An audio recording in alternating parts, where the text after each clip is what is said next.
Chapter 10 Crisis of Composure Year 0002, January 19th. He didn't know how long he'd been sitting here. Midgard's light quality relied heavily on artificial illumination, and Zack hadn't bothered to turn on any of the lights when he'd gotten home.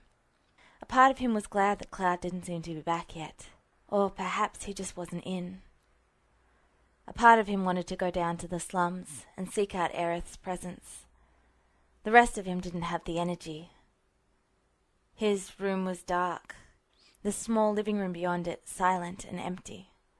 Zack sat slumped on the floor, his back resting against the bed, one leg drawn up to balance the buster sword.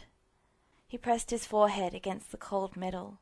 With one hand he cradled the hilt, and with the other he gripped the blunt edge of the sword. His fingers gripped it so tightly that they hurt. There were no tears, though his face was twisted with an expression of mixed guilt and anguish. Perhaps he'd have cried if he'd gone to see Aerith. Perhaps not. Maybe he just didn't have the energy right then, or maybe he hadn't quite let go of his composure yet. He'd held it together all the way back, gotten himself and the Turk out of the avalanche base before it exploded. His clothes still smelt like the ice and snow, he noted absently, and clenched his teeth together. No matter how he tried to force his expression to relax, he couldn't manage it. The backs of his eyelids were branded with the image of crossed swords jutting from a snowy cliff, and all he could hear was the warped laughing of his mind-controlled friends. "Damn it!" he swore quietly, breath misting against Buster Sword's blade. "Angeal, Sebastian, SI..." He'd done it again. He had failed to save more of his friends. How was he supposed to help Cloud when he couldn't seem to help anyone else? How was he going to make sure the world didn't fall into the burning ruin Cloud had predicted, told him about, when he couldn't even stop Avalanche from turning two of his friends into mindless puppets? Zack had no idea, and suddenly it felt as if there was no way he could manage it, for all his bravado. It seemed an impossible task, and even though Cloud had told him about the things he had done for him, would possibly have done, might never do now, hadn't really done, because it hadn't been him. He felt like a pale shadow against those comparisons. Zack clenched his hands together, his gloves creaking ominously. "Pull it together, fair," he rasped. "Where's your pride as a soldier?" Where was his pride as a soldier? He didn't think he had it anymore. What did it mean when he failed to be the hero he'd always wanted to be? What did pride as a soldier mean when he was nothing but the arm of a group of people with no morality, no honor, no anything? What did his dream mean when being a hero meant dirtying himself with Shinra's wishes? What did his honor mean when he had to compromise it for something that no longer meant anything? Angeal. He wished his mentor was here, but that was his fault. He hadn't been able to stop Angeal from sacrificing himself, hadn't been able to keep him from dying. He missed Angeal's constant mantra, and no matter how hard he tried to cling to it, it seemed to be slipping away from him right then. He just didn't have the emotional or physical energy to muster his usual optimism. The room seemed too full of his own doubts, and Zack felt mired in them. "Zack?" His throat felt too thick and tight. Zack had never been the sort of man afraid of showing emotion. He kept it together until he could let go, true, but he didn't hide what he felt. He cried after Angeal, and felt the hurt of his mentor's loss for months. Felt it even now, after nearly a year. He hadn't known SI and Sebastian that well, but they'd still been friends. "Zack, are you okay?" Cloud's voice finally broke through the haze of his spinning thoughts. He hissed slightly when he cracked his forehead against Buster Sword as he jerked his head up, and squinted towards where Cloud stood in the darkness, a deeper shadow against the room beyond the door. "Cloud?" Zack asked. His voice came out thicker than he'd liked it, and he winced. Was he okay? No, he wasn't, but... Zack gave a rueful bark of laughter. It took more effort than he would have thought to get his clenched fingers to relax their hold on Buster's sword, but eventually he let the blade go. It sagged more fully against his thigh, and Zack lifted his hand to press his palm against his eyes. I'm... Zack fumbled for words, not wanting to lie, but neither wanting to drag Cloud into his own doubts. He knew how Cloud viewed him, and there was something brittle in him right then that he wasn't sure if he could deal with the idealized version of himself. It was a tough mission. His voice cracked. It might have been embarrassing if Zack had been someone else. We lost some good men.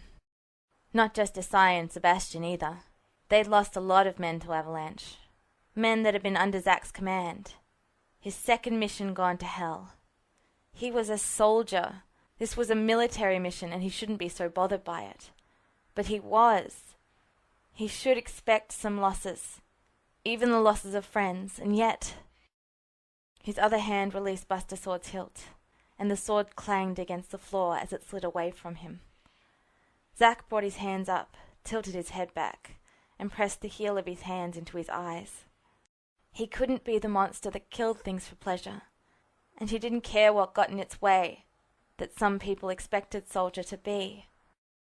It wasn't your fault, Cloud said, voice hesitant and quiet. There was a rustle of fabric as he knelt on the floor next to Zack. Zack heard another shift, though nothing came of it, and Cloud breathed out slowly. It was loud in the silence. When he spoke again, his voice was a little more strong, a little more sure. You did everything you could. Did I? I know it's not my fault, it's just... Zack pulled his hand away from his face, expression twisted in one of black anger and grief. He slammed his fist down hard on the floor next to him, drew his knees up, and rocked forward to drape his arms around them. If there's anyone to blame, it's them. They're the ones who did this to Isaiah and Sebastian, but... Zack lifted his hand again, unable to stay still, and tangled his fingers in his hair. The words came pouring out in a rushing, unstoppable torrent. But I should have been able to do more. If I hadn't taken so long to get there. If I'd tried harder to talk Angeal out of it. Been faster in reaching the base after we got separated. If I hadn't attacked them. It was all so muddled together. So close and aching that it was almost inseparable. Like it was one big mass of things that had gone wrong. And Zack's explanation ran together, overlapping and meshing. He breathed deep, trying to ignore the heaviness behind his eyes.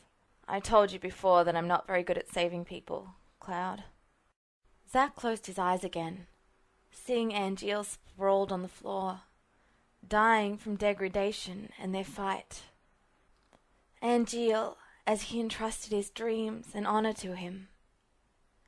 Isaiah and Sebastian, their armor stained black like those weird avalanche soldiers, falling to the floor as the fight went out of them, alongside the strange control they'd been under.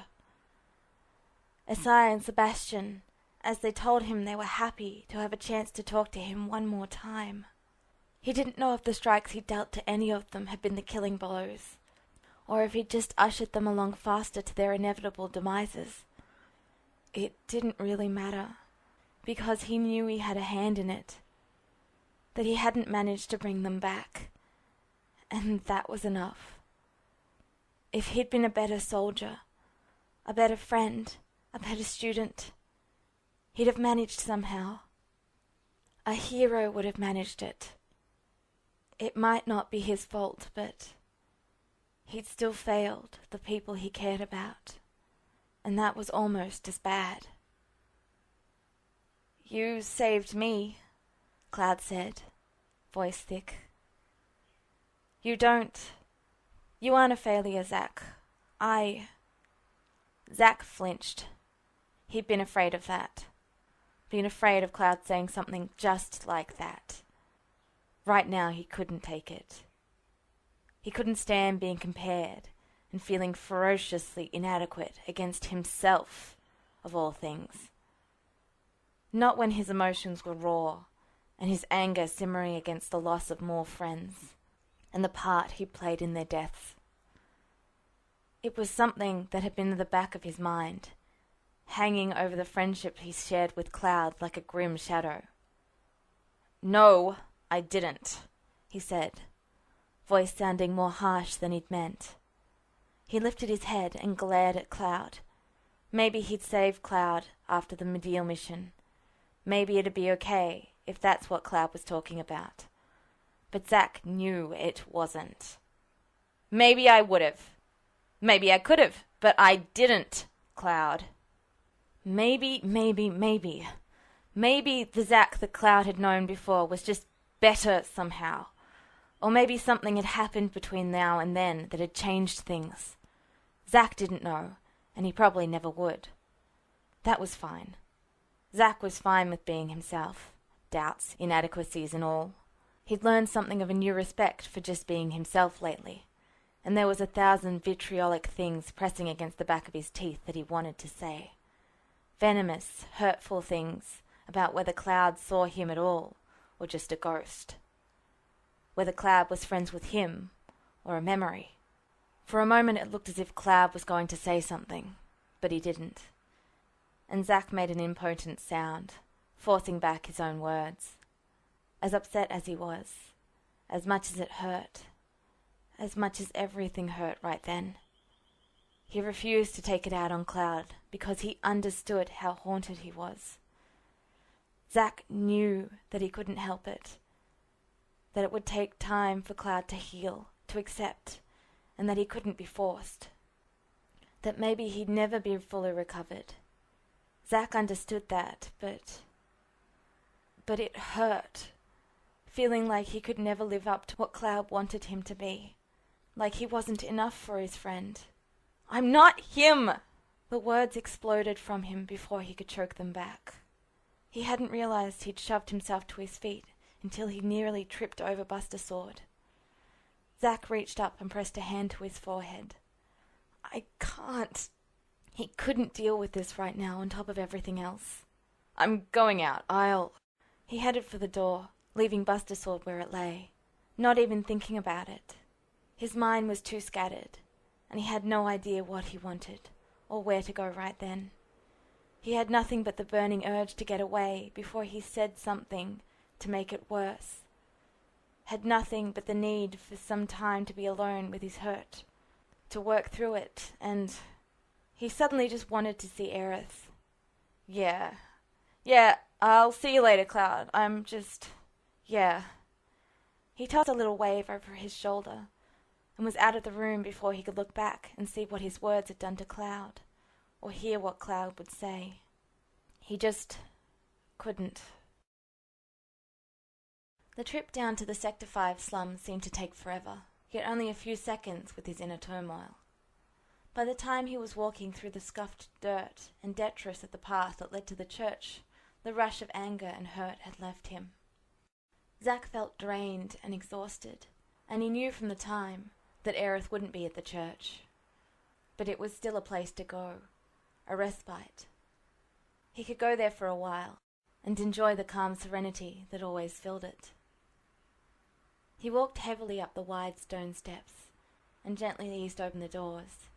It was as empty as he'd known it would be, and while he expected Aerith wouldn't begrudge him if he darkened her doorstep, no matter the hour, he couldn't bring himself to bother her. Zack couldn't help but feel he'd worried the people he cared about enough for one night. The inside of the church lacked the golden quality it normally had. Instead, it seemed to be bathed in blue-grey shadows. The flowers at the centre were just as pretty as ever, the yellow and white petals glowing softly in the faint tracery of light that came in through the hole in the roof. Zack walked slowly up the aisles between the aged pews, his boots scuffing against the wooden floor.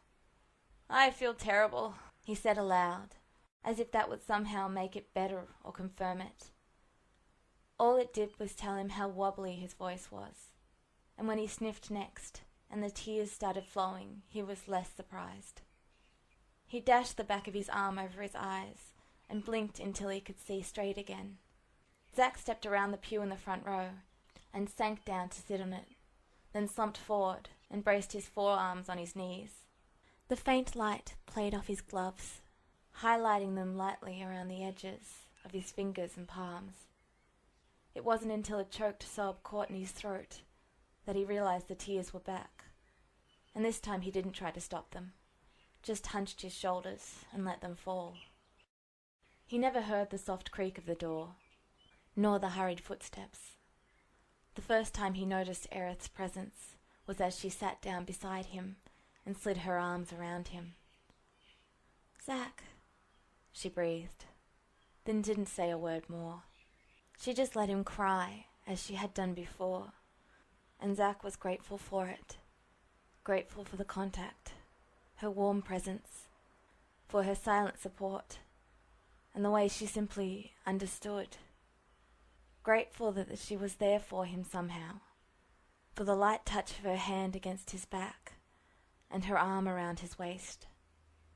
And when his tears slowed to nothing more than quiet, hitching breaths, he was grateful for the continued silence as she let him compose himself.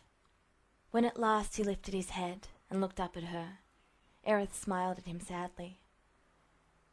He noted that her hair was out of its usual braid and fell around her in loose auburn waves, though she still wore the pink ribbon he brought her on their first date. Her hand came up to brush against his cheek, and Zach reached up and caught it in his. "I had a feeling," she said softly, "that something was wrong, so I came."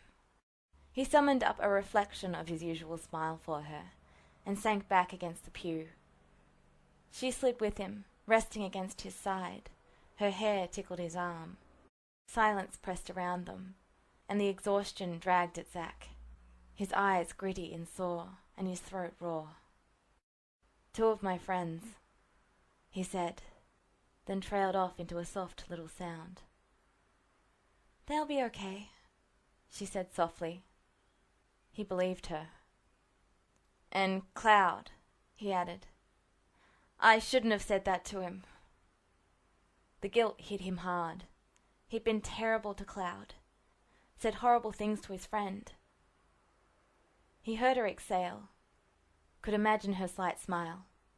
"That will be okay too, whatever it is." He believed that too. He always believed her. "I'm exhausted," he added. He lifted his hand and smoothed it over his face.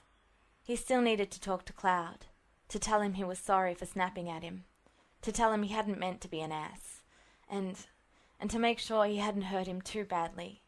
He needed to... Aerith straightened at his side and tugged at his arm. "Then go to sleep, silly." "Simple as that?" he asked, letting her tug him over, letting her direct him to rest his head on her thigh, and letting himself relax as she threaded her fingers through his hair, then traced them over his brow and along his jawline. "Simple as that. Before you know it, it'll be morning, and everything will look brighter." Zach chuckled, her other hand still captive in his, and closed his eyes, a smile lingering on his lips. "It already is." She tugged on his ear in slight reprimand, then combed her fingers through his hair again. Yeah, he would need to fix things in the morning. Maybe talk to Cloud right, and explain some things to him. Maybe he'd tell him more about Angeal tomorrow, and maybe even about Sebastian and Asai. He didn't have to listen to confidentiality when Cloud was concerned. Didn't need to care about Shinra's bullshit. He would build his own reasons to be proud of being a soldier, find his own way of honor. And he already had a new dream. And speaking of that new dream, "Aerith," he said quietly. She hummed a soft query. "I can't tell you right now. Most of it isn't mine to tell, but one day things are going to get real bad, and I'm going to tell you what's going on. That way, if things turn out wrong, you'll be prepared." Her fingers paused on his temple for a second before resuming. "I understand." Just in case his dream didn't work out. His dream of all of them being happy together and alive. Cloud had given him that. as he drifted off into an exhausted sleep under Aerith's gentle touch. Zack drowsily decided that he'd thank Cloud for that in the morning. Zack's words had been like a physical blow, had been enough to make him flinch. Guilt, heavy and dark and familiar, clawed through Cloud's mind as he sat alone in the dark. Where before the lack of light had seemed out of place for the normally upbeat Zack, now it seemed suitable with his friend's absence. Even though he knew it was his fault, knew his words had hurt something inside Zack, Cloud still strained his ears, hoping, wishing he would hear Zack come back. He felt lost, and had no idea what to do to fix the situation. Normally he would look to Zack for guidance, but that wasn't possible now. Somehow, everything had gone wrong in a matter of a few days. Cloud should have known better, had experienced it often enough to know that when things were looking up, that was when everything fell apart. He should have been prepared, should have expected it, but he'd never expected it to come from Zack. Zack was Cloud's constant, the protection he fell back on, even when his friend had been dead and gone, and all Cloud had were fractured recollections from a Mako adult delirium. Even then there'd been others, Aerith, Tifa, all of his friends. Now there was no one Cloud could turn to. A vision of Sephiroth flitted across his mind, and Cloud snarled in anger. There was no reason for him to look to the man for anything. The recent encounter had merely been a passing fancy for Sephiroth, and Cloud was as always reading too much into things. He didn't know how long he knelt there in the dark, abandoned room, eyes staring sightlessly at the discarded Buster Sword. Eventually he stood slowly, muscles protesting the movement after so long in one position. He picked up the sword carefully, hefting the familiar weight, remembering a time he had called it his. It had never really been his, though. Cloud hadn't remembered, had never known the depth of memories behind the blade. He couldn't cherish it the way Zack did. He brought it out to the living room, setting it in its holder on the wall. Zack would be upset if he thought it had just been carelessly left on the floor. Numbly, Cloud walked into his own room, the spare room, looking at the meager pile of stuff that belonged to him. Not to him, though. To the old him, who Cloud didn't remember and could never be again. He turned, leaving it all behind. It never belonged to him. This life had never belonged to him. Cloud shouldn't have stayed. He had fallen prey to his own broken dreams, of a Zack who was alive, of Aerith, of Sephiroth who was once again the hero Cloud had admired. There was no place for him here. What he should have done from the beginning was destroy the source, find Genova, Hojo, get rid of them all, even if it turned him into a fugitive from Shinra. That wasn't anything new, after all. He paused in the doorway of the apartment, one hand resting lightly on the door jamb, though he didn't look back inside. He knew what he had to do now, but even if it hurt, even if Zack didn't want to see him, or couldn't forgive Cloud for trying to force him to be someone he wasn't, Cloud had to apologize to Zack. It wasn't something he was good at. The words always seemed inadequate. But once again his promise to Tifa drove him on. He'd promised to do better. Without further thought, he set out to find his friend. The church was quiet and still in the pre-dawn air. The world coloured a washed-out grey that wasn't darkness, but wasn't illumination either. Cloud hesitated at the foot of the path to the old building.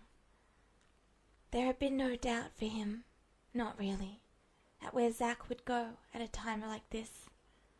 The church was a place of respite, of comfort, and had served that purpose for Cloud in the past, future. The difference was that Zack didn't just have ghosts to return to, the empty pews full of fading memories and broken promises. The trip down to the slums had been a blur. Cloud had walked in a daze that had always bordered on the surreal, like the times when Aerith would appear in his exhausted mind. Always just out of sight, just out of reach, but still warmly there to offer her comfort. He had wished, for one selfish moment, that she would come to him and tell him not to leave. Cloud didn't want to leave, not really, but he didn't want to keep causing grief for Zack like this. She hadn't appeared, of course. Aerith wasn't dead in this time. Didn't even really know Cloud at all. Loneliness had crept in on Cloud, though he pushed the feeling back as much as he could. His self-imposed isolation had been painful, the desire to see his friends always counteracted by the heavy guilt and grief that had consumed him. Cloud had hurt his friends because of that, which only added to his regrets. Now, at least, his absence might cause some relief for his friends. He tried to make himself believe that, ignoring the mocking thoughts that told him he wasn't needed here. The wooden doors of the church creaked slightly as Cloud pushed open one leaf, slipping silently into the vaulted interior.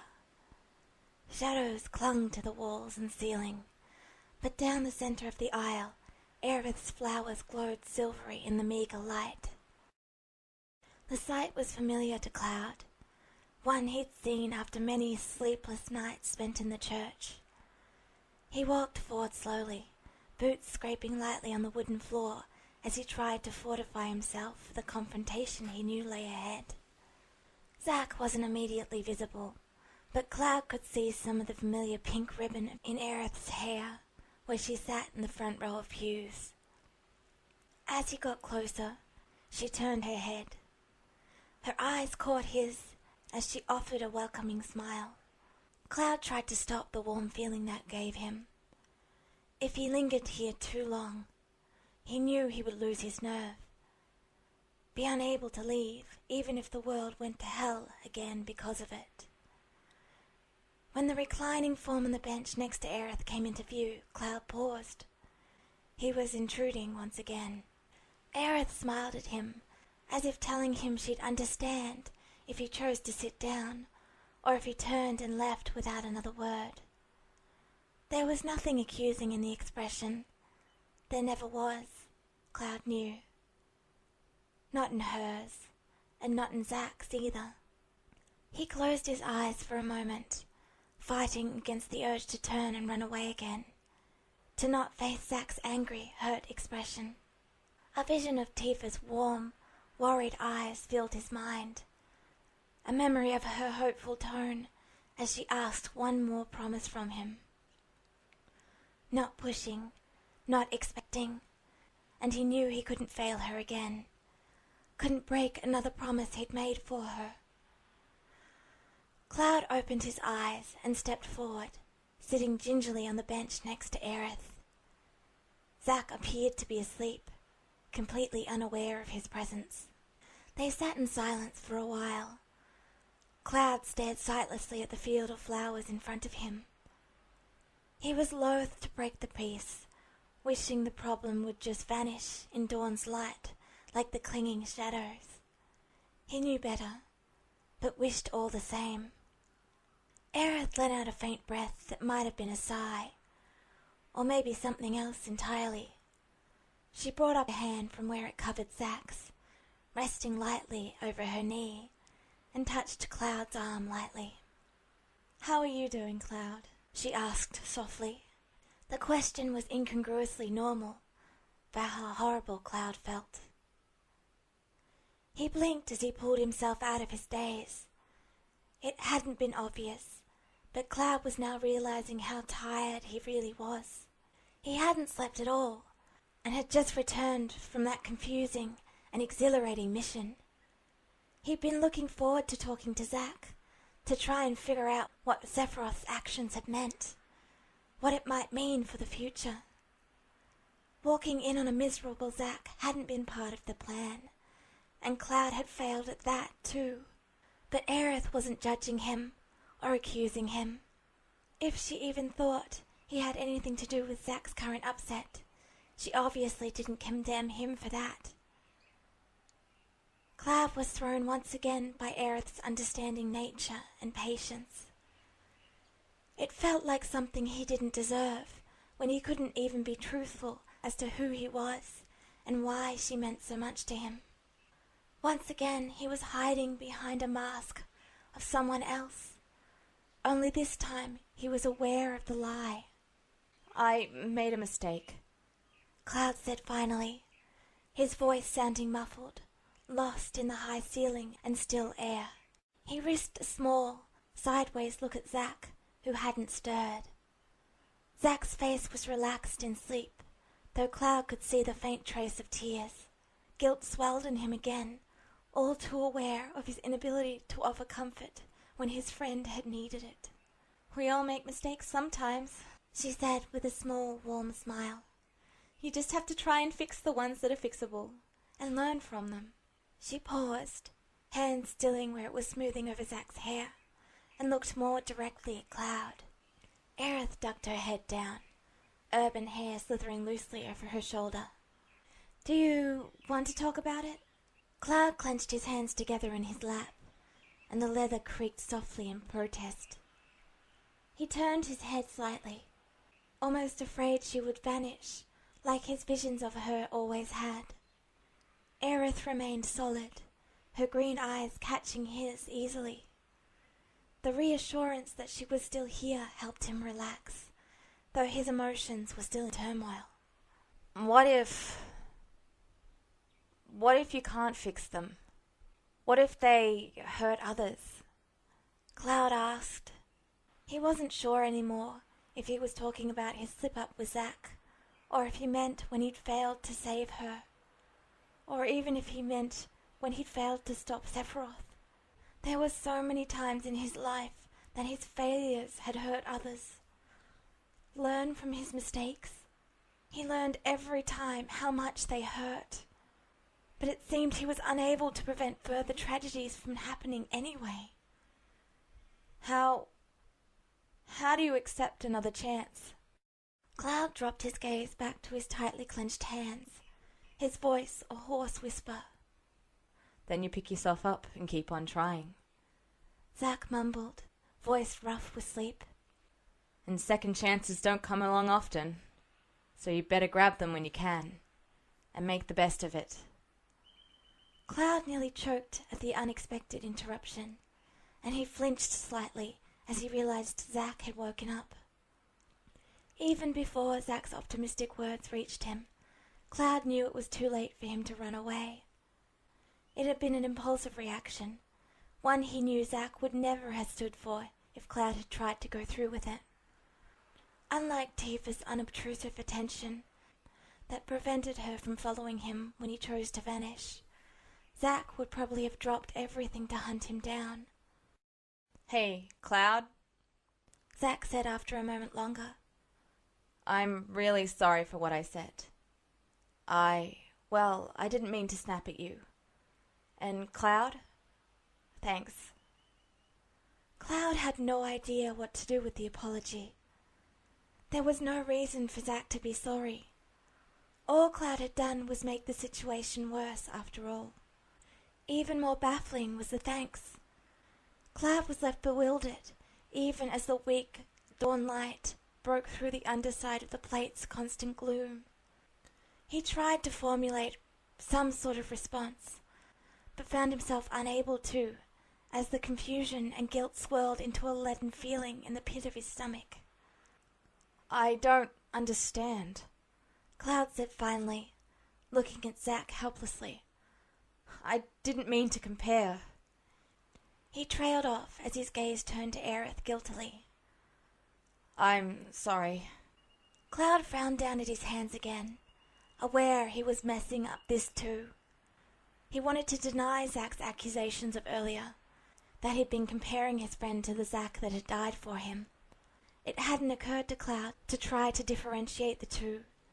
They were both Zack, both his friend, both people he owed a great deal to.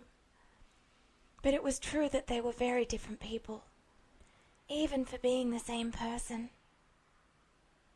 Cloud's patchy memory had created a persona from the scraps of Zack that he could remember. That just wasn't the same as spending the day doing missions together, relaxing over a meal in their apartment, visiting the slums to see Aerith, or just to find something to pass the time. The sacrifice the other Zack had made would always be Cloud's burden to bear, one he was both thankful for and resigned to never being able to repay. He had thought he was doing so here and now, that by ensuring this Zack was happy and alive, that it would somehow make up for the stolen years lost to the future. In doing so, Cloud had dishonored both the memory of his fallen friend and hurt his new friend without realizing it. Cloud had tried to paint Zack as a hero and push that image onto him without considering the pressure and expectations that had put on Zack. It made him feel slightly ill that he'd done that to Zack when Cloud himself had suffered from trying to live up to others' expectations. "I'm sorry," he repeated more quietly still, his voice barely a whisper. It was an apology to his friend's memory, which he had foolishly forgotten in his own selfishness. With a heavy sigh, Zack swung his legs off the pew, sat up, and twisted towards Cloud and Aerith. He rested one arm on the back of the pew and reached around Aerith towards Cloud with the other. "Come here." Zack ignored Aerith's muffled sound of surprise as he tugged Cloud closer to the both of them, trapping her between them. "Now stop making that face, Cloud. I'm sorry that I snapped at you, because I know what you're going through. Don't look at me like that, it's true. And I'll tell you all about it later.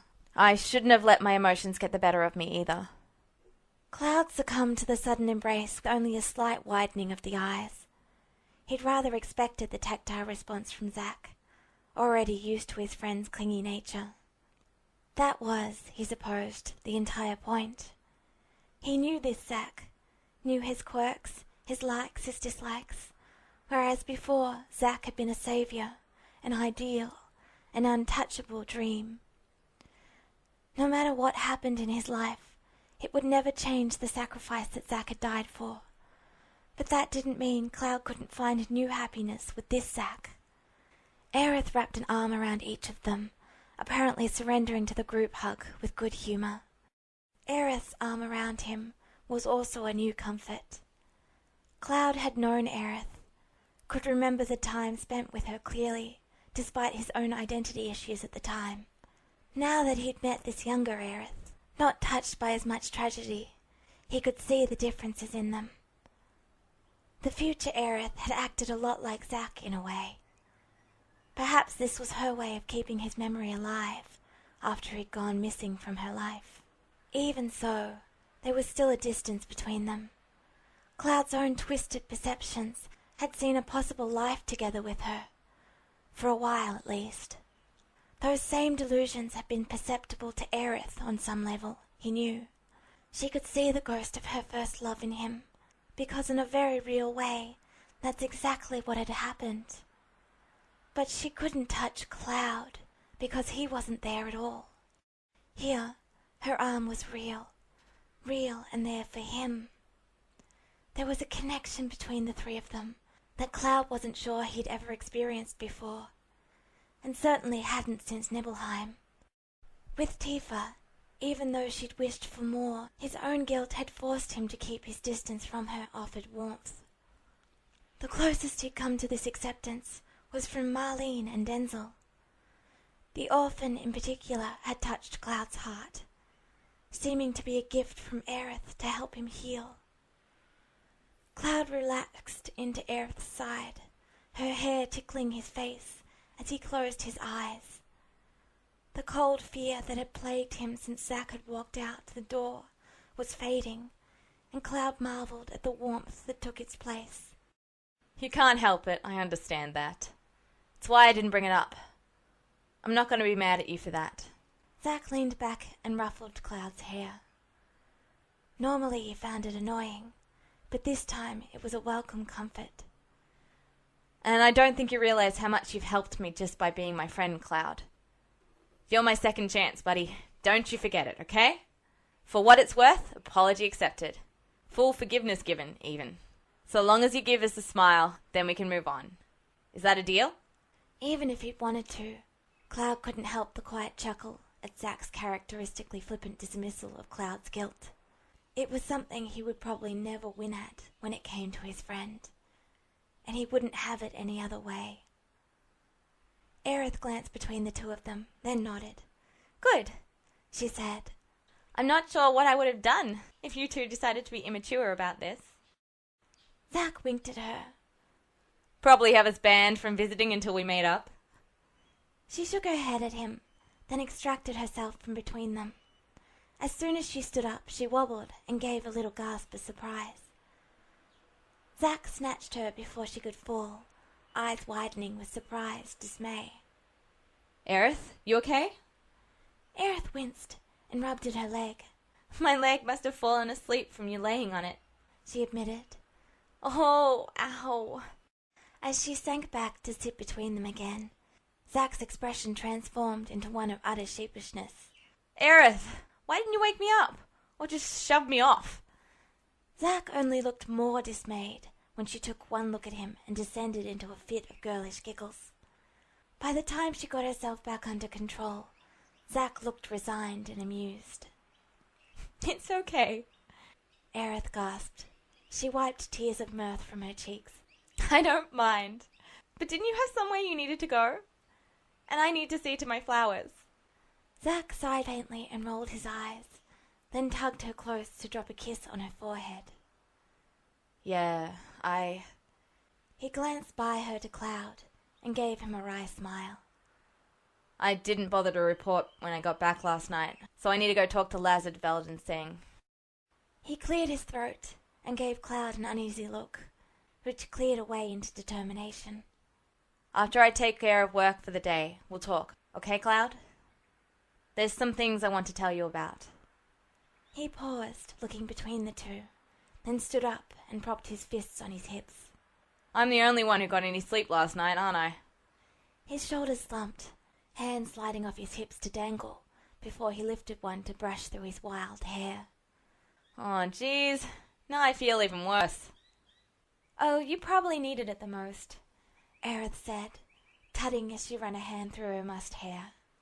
Cloud and I look this pretty naturally. You need all the help you can get.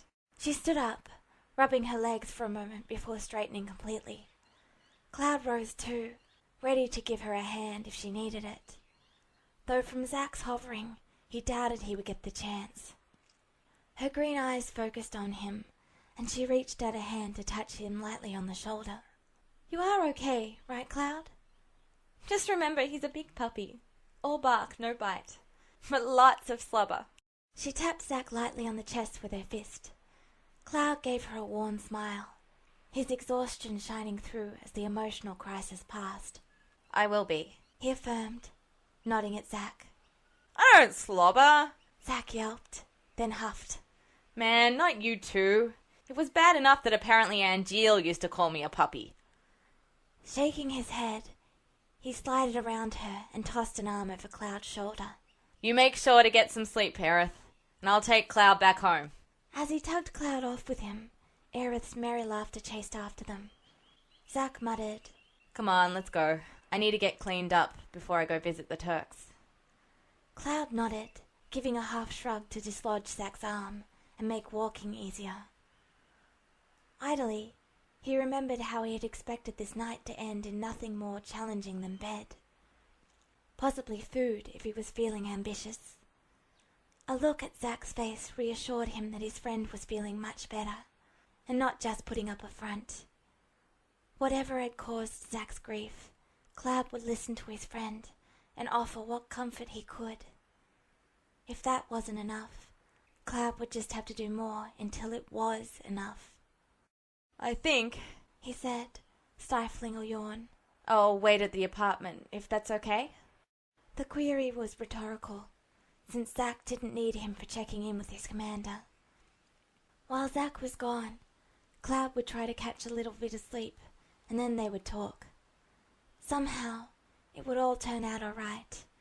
And even now, looking back on it under the light of the morning sun, and in the face of Zack's acceptance, the idea of running away seemed utterly absurd. The heavy clump of boots was the only warning the two Turks had before the soldier first came rushing down the hall. The two took a single step aside just before imminent collision, and turned to watch him disappear. "Whoa! Watch it, you maniac!" Renault hollered. He cast a glance at Rude out of the corner of his eye, and tilted his chin up to indicate the corner the soldier had disappeared round. "You think getting run over by a soldier is better or worse than getting stepped on by a behemoth?" "Wasn't that fair?" Renault reached up and scratched under the strap of his goggles. "Looked like his sword," he agreed, then waved the armful of manila folders under his arm at the end of the hall in dismissal. Who cares? We got something to do."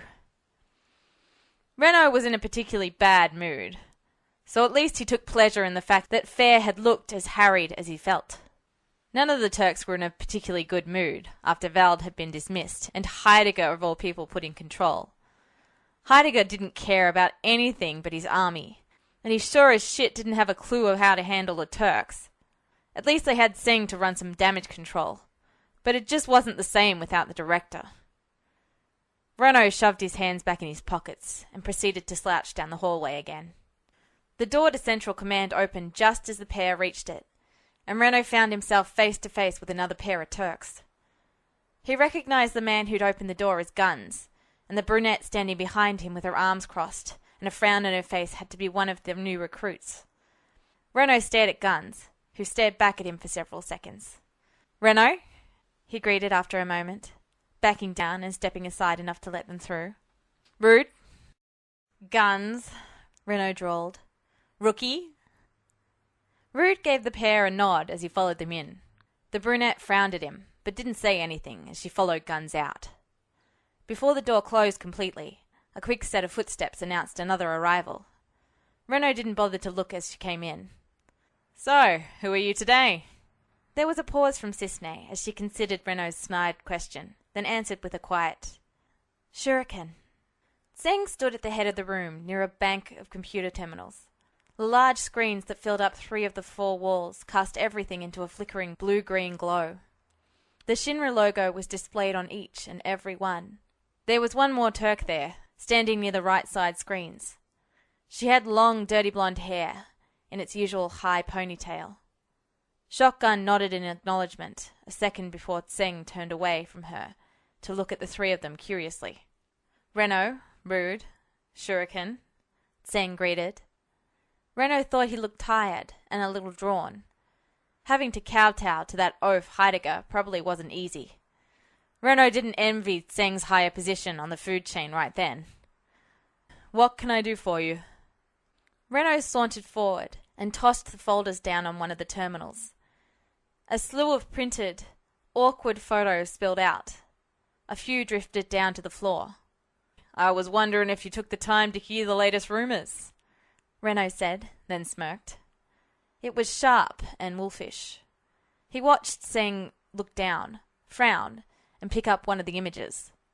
They weren't the best quality, taken from a phone, blurry and tilted as they were, but the image they displayed was still the same. Cloud Strife, locked in battle with Sephiroth himself, and clearly keeping up. Tseng stared contemplatively at the photo in his hand, then let his eyes roam over the spread of partially displayed images scattered across the terminal. "Are these reliable?" Tseng asked, flicking the photo back into the pile of its brethren. Renault's smirk transformed into a full-on wicked grin. "Oh, you can bet your ass these are reliable. Most of these photos come from different sources. We have around, what was it, Rude? 20 witnesses? Infantrymen, soldiers, and some scientists. He reached down and pulled out several of the long-distance shots, clearly taken from the base at Fort Condor. And all of them are saying the same thing. They don't know the kid's name, but they all saw some blonde in a trooper uniform going toe-to-toe with Sephiroth. He stepped forward and reached out to flip open the folder. Renault shoved aside the collection of photos to reveal the paperwork underneath. I took the liberty of pulling Strife's file and having a nose around. There's not much there. Average kid. Got a bit of a track record for getting into fights. We have a file on him ourselves, courtesy of Shotgun. He nodded to the woman. From the mission to escort Dr. Rayleigh a while back. It was interesting that Cloud had been involved in that. A mission that involved Avalanche and their mysterious black-armored soldiers, out to steal a disc full of highly confidential research about the soldier program. Really, other than his enrollment in the army and a few flags in his files, that was the first incident that had pinged the Turks' radar. Renault picked up a particular sheet of paper and leaned forward, smirk firmly in place.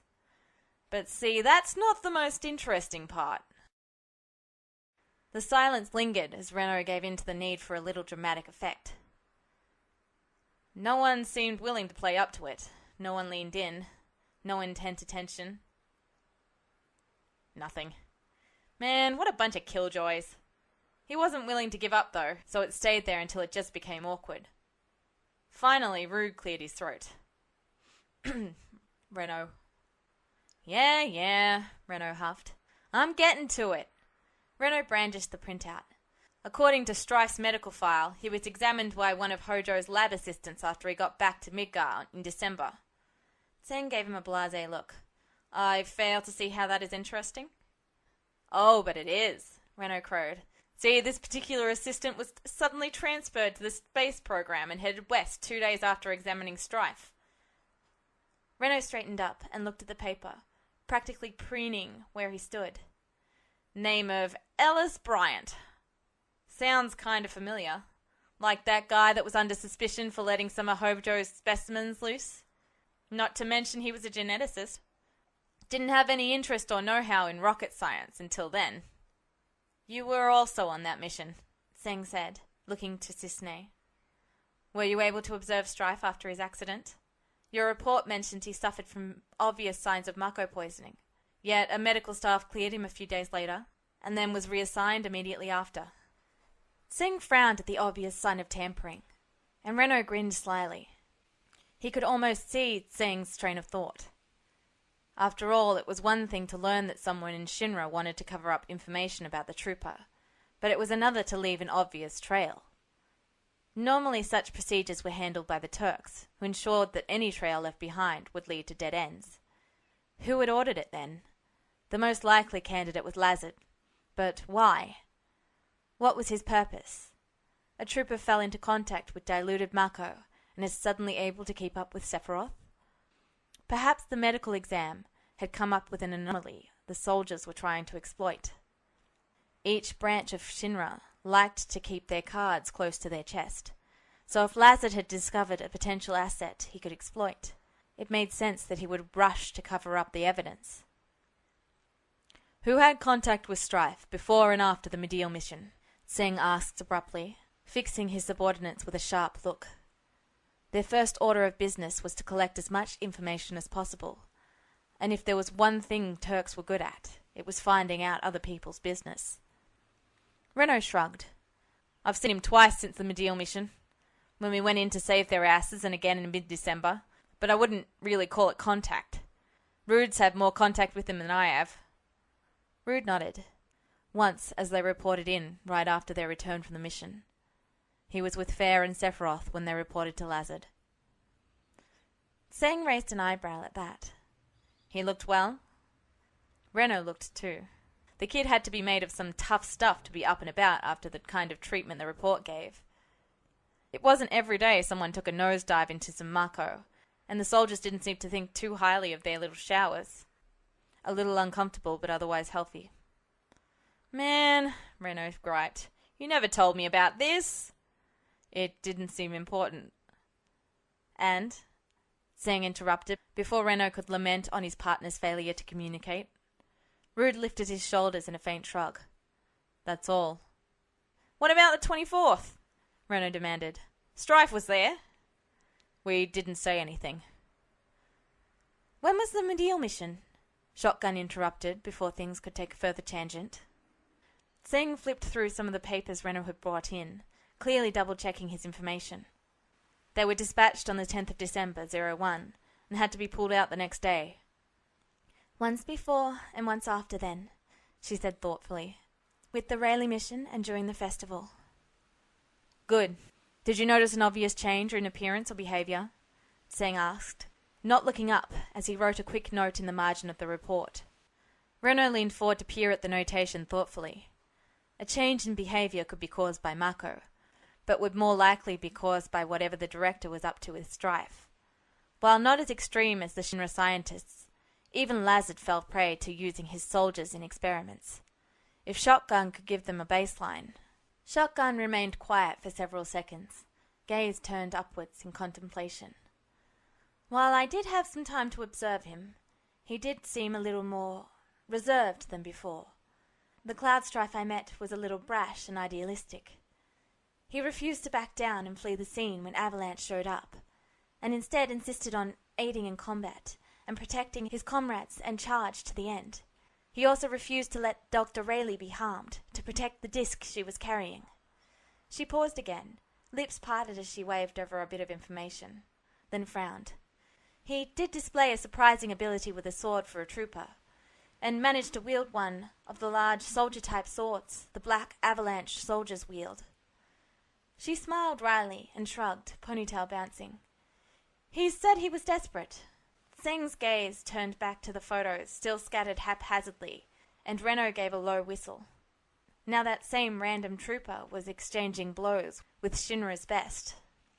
The mystery deepens, Renault muttered to Rude at the side of his mouth. Rude elbowed him in the side, but Renault ignored it. While it wasn't entirely unusual for infantrymen to be familiar with swords, and some even did pretty damn well, they were usually the ones looked for at soldier recruitment, and it wasn't unusual for a desperate man to be able to pull off feats he never would normally. It could also work as a cover for something else. Something shadier. Was he an Avalanche spy? It was a possibility, however unlikely. If something had changed in their plans for Strife to stop being subtle, it almost made sense. Where Zack came into this was another piece of the puzzle. The soldier was overly friendly, as they well knew, so it was possible it was merely a coincidence that Strife was suddenly closely involved with him. Turks didn't tend to believe in coincidences, though, and with that thought Renault gave a self-satisfied grin. When Tseng looked up at him, Renault didn't bother to hide it, or make an effort to look relaxed or bored. He was his usual style. For once he couldn't contain his restless energy. This was gonna be good. Before Renault had a chance to interject, Cisne's quiet voice piped up. I had never met him before Medial, but he said some rather strange things. I disregarded them because of the obvious Mako poisoning. There was a faintly apologetic tone to her voice, Renault noted. Tseng shot her a stern look. There seems to be a great deal of disregarding going on lately. They all recognized the rebuke for what it was. Explain, please, he ordered, flicking through the papers again. He stopped on what Renault recognized as Cisne's report for the aforementioned mission. It had been a standard report, considering the disaster that mission had been. That alone should have been suspicious. Cisne crossed her arms over her breasts and gripped her upper arms. Well, Zack got him talking about his hometown, Nibelheim. And Cloud said that he'd nearly been eaten by a dragon? She frowned slightly, then looked up. And that experiments were loose. He seemed to know the ancient, too. Now that I think about it, Zack seemed surprised about that. I thought maybe Zack had just mentioned her to him, or something, and the rest just seemed to be easily explained away, that he was rambling about separate incidents under the poisoning. Well, that explained some of it. Cisne did have quite a soft spot for fair, but the rest... Renault shot a look at Tseng to find him staring hard at the papers. Nibelheim was strictly confidential. There should have been no way for Strife to know about what was inside the reactor. if that's what he had been talking about. Fair shouldn't know what was inside the reactor even. It was impossible for Strife to have found out through Shinra, though if Strife had grown up there and was capable enough to escape one of the fierce dragons that made their home on Mount Nibble, he might have explored the reactor long before he entered Shinra's military. On a dare, perhaps, or simple curiosity. It didn't add up, even if that was the case. Somehow Strife had come across too much confidential information to be considered a coincidence. That, and the anomalies that surrounded him, meant that he was potentially dangerous and needed to be watched. It wouldn't be an issue, since Strife spent most of his time with Fair anyway. They could easily work out a procedure for when the two were not together. They needed to know who Strife came in contact with, when he wasn't with the soldier as well. If that's everything, Tseng said finally. Well, Renault drawled, seizing his chance, there are those rumours going round that Strife is sleeping with either Fair or Sephiroth. Tseng sighed and reached to pinch the bridge of his nose. That isn't useful information, Renault. Renault shrugged flippantly. I thought it was funny.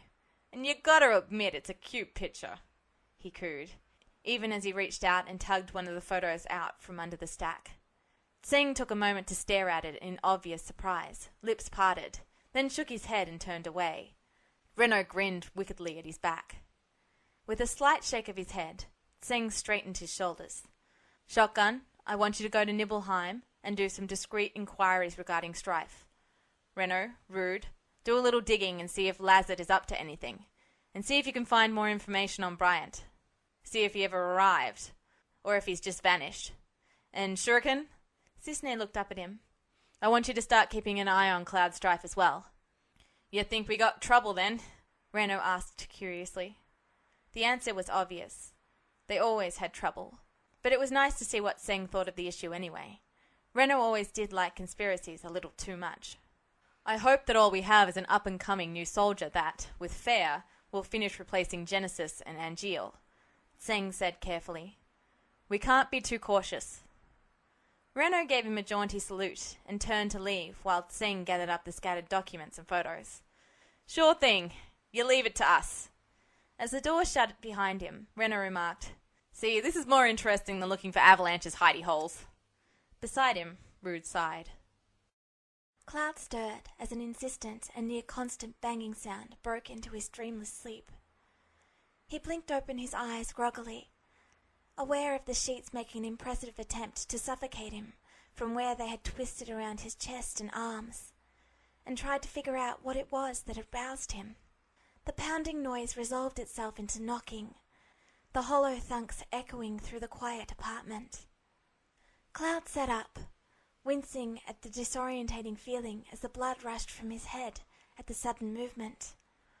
He'd only meant to rest for a little bit while Zack reported in, but a glance at the clock indicated it had been a few hours since his friend had left.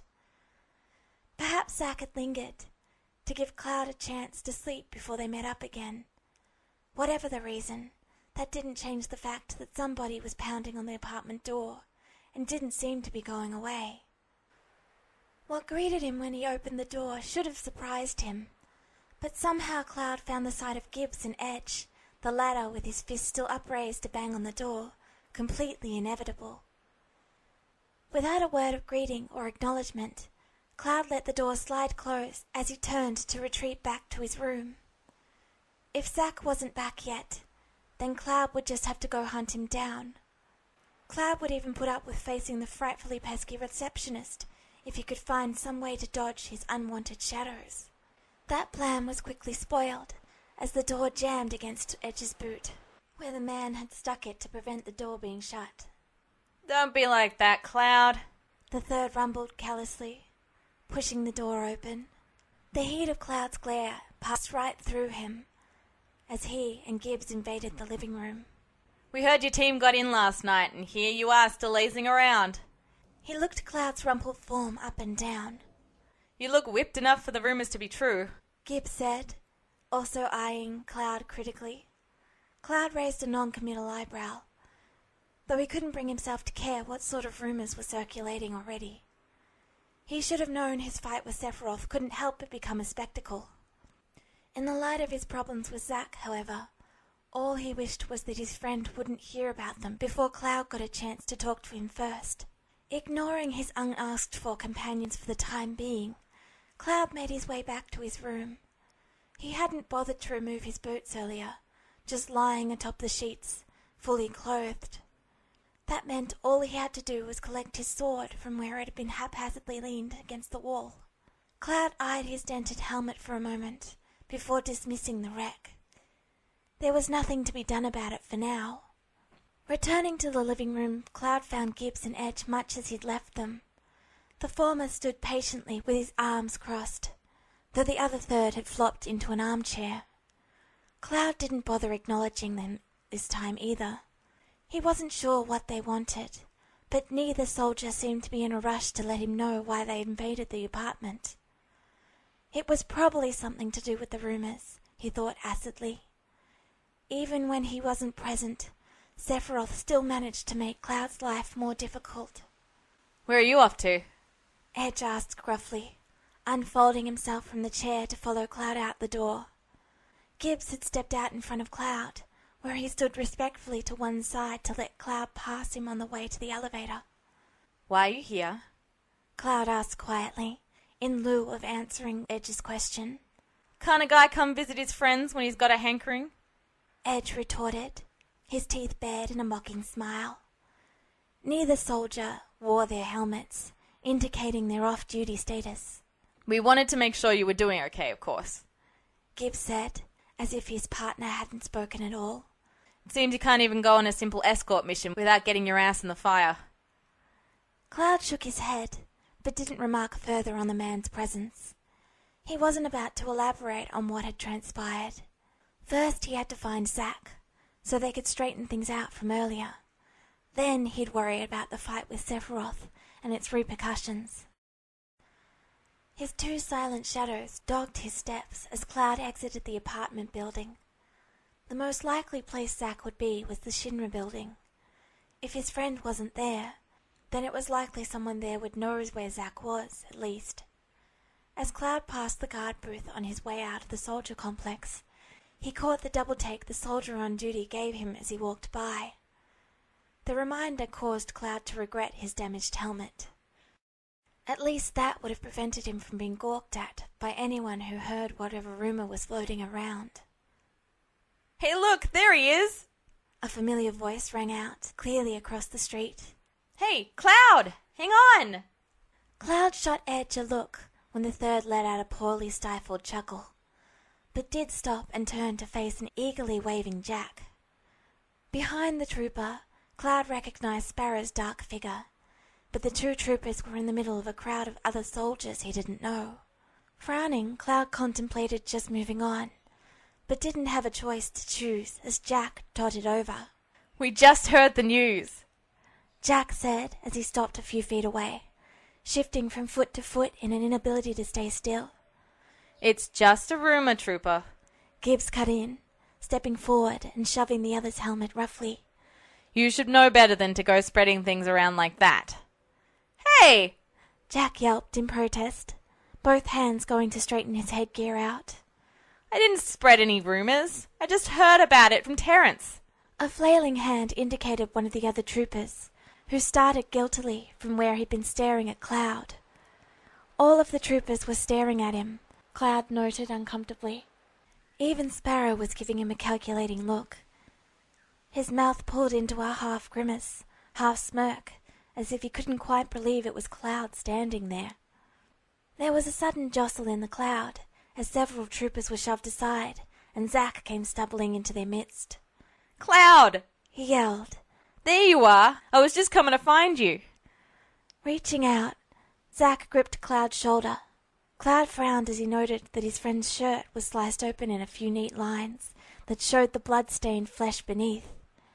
There was oil smeared across Zack's cheek, and metal shavings stuck in his hair and clothes. Before he could ask, Zack rambled on. "I can't believe you did that with Sephiroth. In public, no less. Where anyone could see you. What were you thinking?" He ducked down to look into Cloud's face, mouth parted in a confused expression, brows drawn together, and head tilted questioningly. I heard about it from Kunzel just now, after I reported to Lazard, and he's always up to date on the latest rumours. Please tell me it's just a rumour. It is, right? You seriously didn't... Cloud's brow drew together as he frowned in mild consternation at Zack's assault. He was aware of their audience, but from Zack's panicked expression, he needed to calm his friend down first. Surely the situation wasn't that bad that Zack needed to blow it out of proportion so badly. Zack, calm down. It's not what... It wasn't as bad as it looked. Cloud fumbled over his words, shifting against the tight grip his friend had on his shoulders. Sparrow had doubled over slightly with his mouth caught in a grimace of a smile, shoulders shaking as he stifled his laughter. Even Gibbs was standing there with one hand over his face to hide his expression. Cloud wasn't sure if his words even registered as Zack's phone interrupted, beeping twice in quick succession, and his friend swiftly reviewed the messages sent. For several seconds Zack stared at his phone, as if he couldn't believe what he was seeing, then slowly said, "Words fail me." The tone of his voice, as well as the words, made Cloud wince in guilt. Had he really messed up that badly? But what was he supposed to have done, with Sephiroth attacking him out of the blue like that? Sephiroth came after me, he protested quietly. There really was no way for him to prevent their spectators from hearing, but at least Cloud didn't have to shout his mistakes to the rooftop. I didn't mean for it to go that far. Judging by the expression on Zack's face, Cloud's response had not only been unexpected, but did not explain things sufficiently for the baffled man. Unsure what exactly was causing his friend's distress, Cloud racked his brain to think up an explanation for what had happened on the mission. It wasn't supposed to happen like this. He and Zack still needed to talk out their own issues before dealing with the Sephiroth problem. There was a new susurration of voices and shifting in the outer edge of the crowd. He should have realized it sooner, but it was only when the man's silver hair came into view that Cloud noticed Sephiroth's presence. Sephiroth prowled towards them, a gap opening in the crowd, and came to a stop before Cloud. After a moment, Sephiroth extended his hand, and Cloud glanced down to find a sleek black phone emblazoned with Shinra's logo resting on his palm. It seems Zack forgot again, Sephiroth said plainly. I took care of it when Lazard finished reminding me that leisure activities belong outside the mission. His tone left no doubt what he thought about Lazard's polite reminder. Cloud's eyebrows rose, bemused and lost at the meaning behind the gesture. He hesitated for a moment before reaching out, wary of the sharp reaction that contact with the man had displayed in the past. Nothing happened as his glove brushed Sephiroth's, and Cloud brought the phone back to his chest numbly, staring down at the innocent-looking device. This was not going to help the rumors of their fight die down, if Sephiroth kept aggravating them by seeking out Cloud like this. Hey, I didn't forget. I was just busy, Zack yelped from beside him. Is that so? Sephiroth murmured softly. He sounded amused, and that only served to remind Cloud of his confusion where the man was involved. There was a rustle of heavy leather as Sephiroth turned and strode back the way he'd come. It was only then that Cloud looked up again. Zack crossed his arms over his chest, frowned after Sephiroth, and muttered, That guy. Well, Gibbs said after several seconds of silence. Then, because that apparently wasn't enough, he said again, Well. Edge said, That was surreal. Jack, from where he stood, was looking back and forth between Cloud and Sephiroth's retreating back, an expression of surprised confusion on his face. Sparrow appeared to be unable to move beyond his paroxysms of silent laughter. Finally Zack just looked back at the phone in Cloud's hand, closed his eyes, touched his other hand to his forehead, and let out a sigh. When he opened his eyes again to look at Cloud, there was a choked, bemused smile on his face. Oh, Boy, oh boy. What am I going to do with you, Cloud? Zack wondered aloud. Cloud could only shrug uncomfortably. It wasn't his fault that Sephiroth was acting so strangely. Zack shook his head at him, and Cloud ducked his chin behind his scarf as his friend turned to their audience. All right, you lot. Show's over. Go on, get. Leave the poor kid alone. He knows less about the latest product of the gossip mill than any of you chuckleheads. Most of them dispersed rather easily. Edge, Gibbs, Jack, and Sparrow, however, didn't seem keen on leaving. You lot too. Aw, but Zack, Sparrow broke in, finally having himself under control. You always get Cloud. Yeah, Jack said with a wide grin.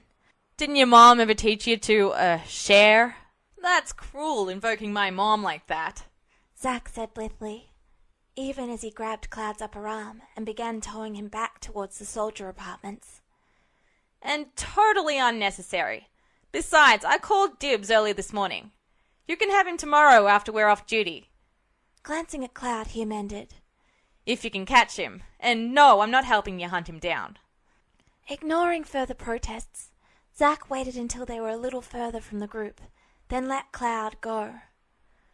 Well, Cloud, he said after a moment, you just sort of attract trouble, don't you?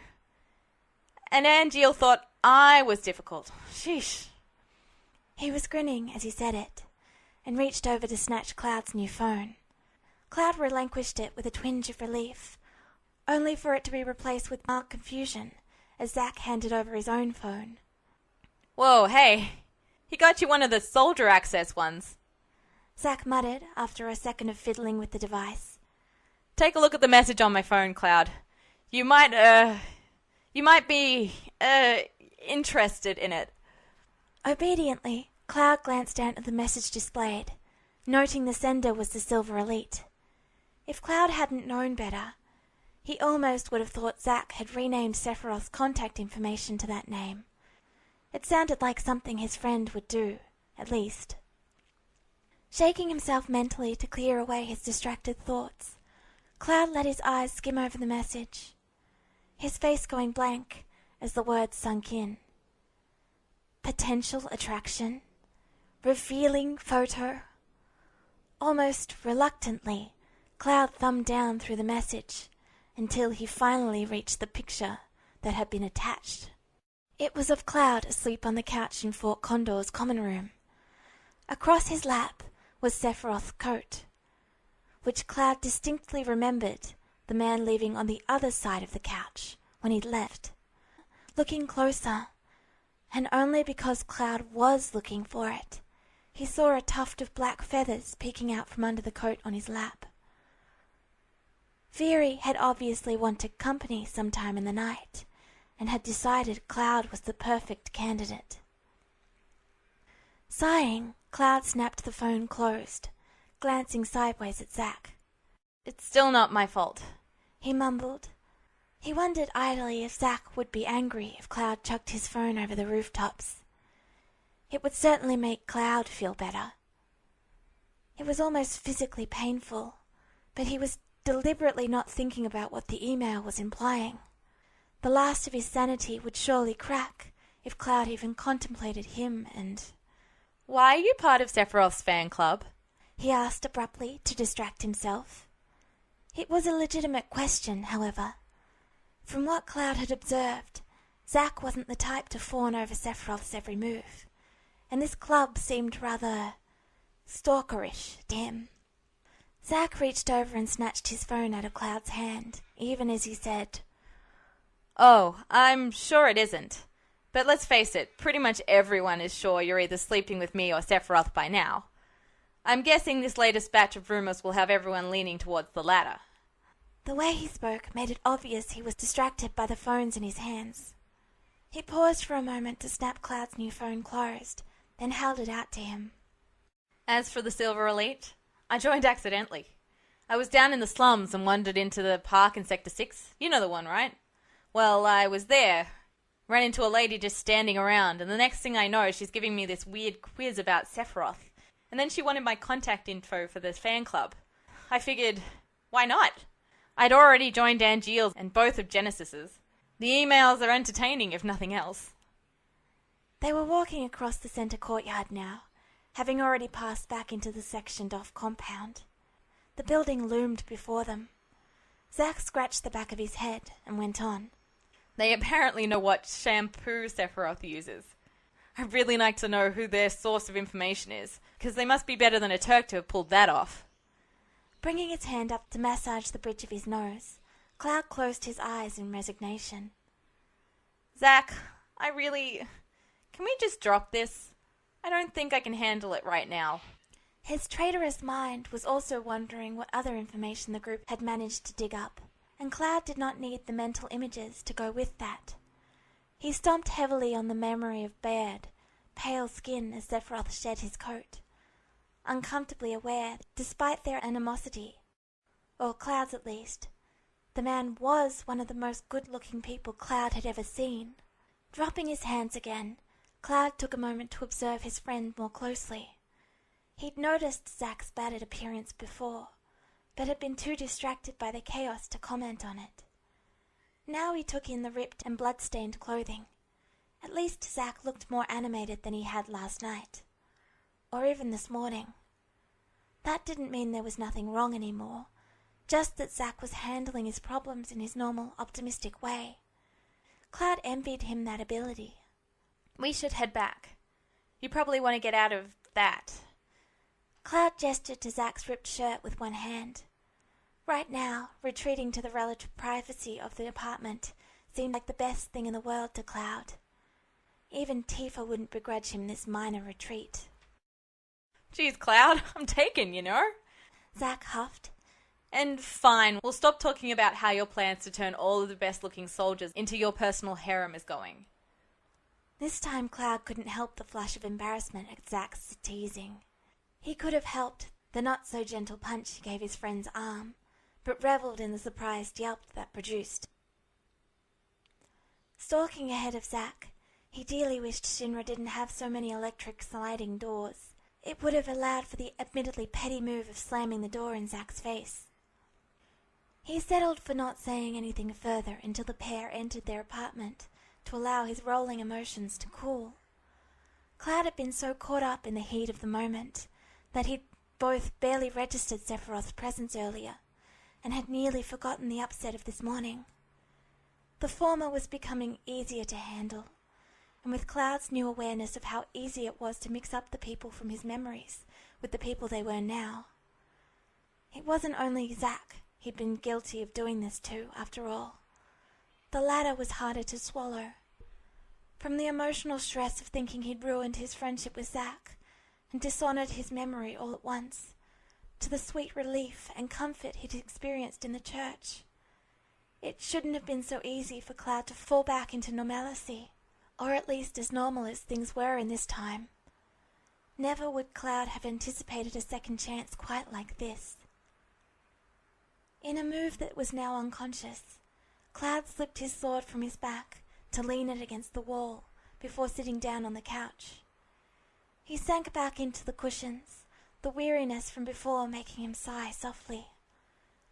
These days it seemed half the time he was either lost and confused, or completely exhausted from the mental stimulation.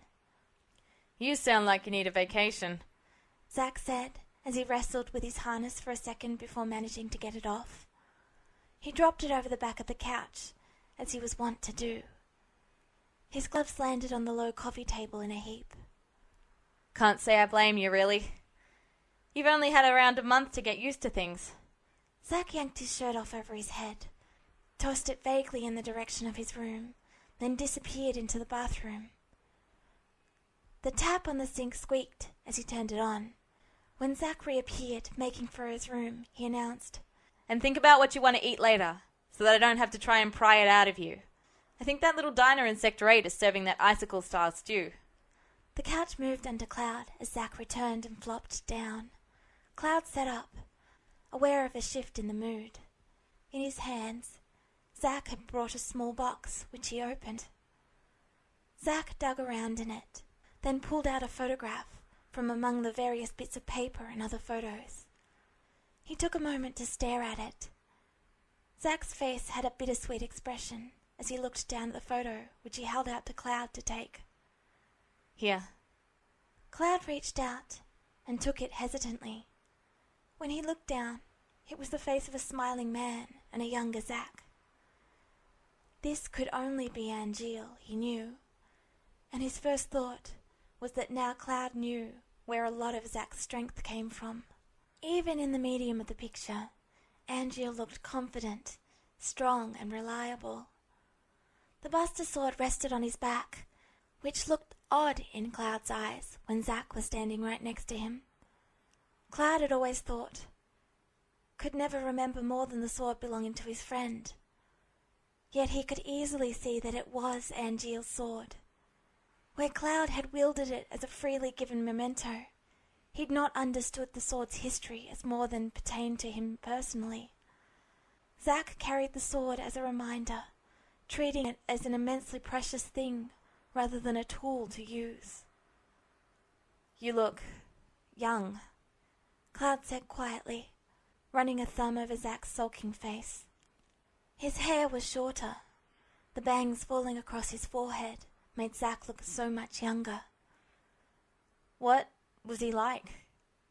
He asked after a moment, looking out the corner of his eyes at Zach's face. While he'd like to hear more about this man, who Zach held so dear, he didn't want to make another mistake like this morning. He was... Zach paused. His face was serious and thoughtful, but after a moment he gave Cloud a quick grin. Honorable. Understanding, I guess.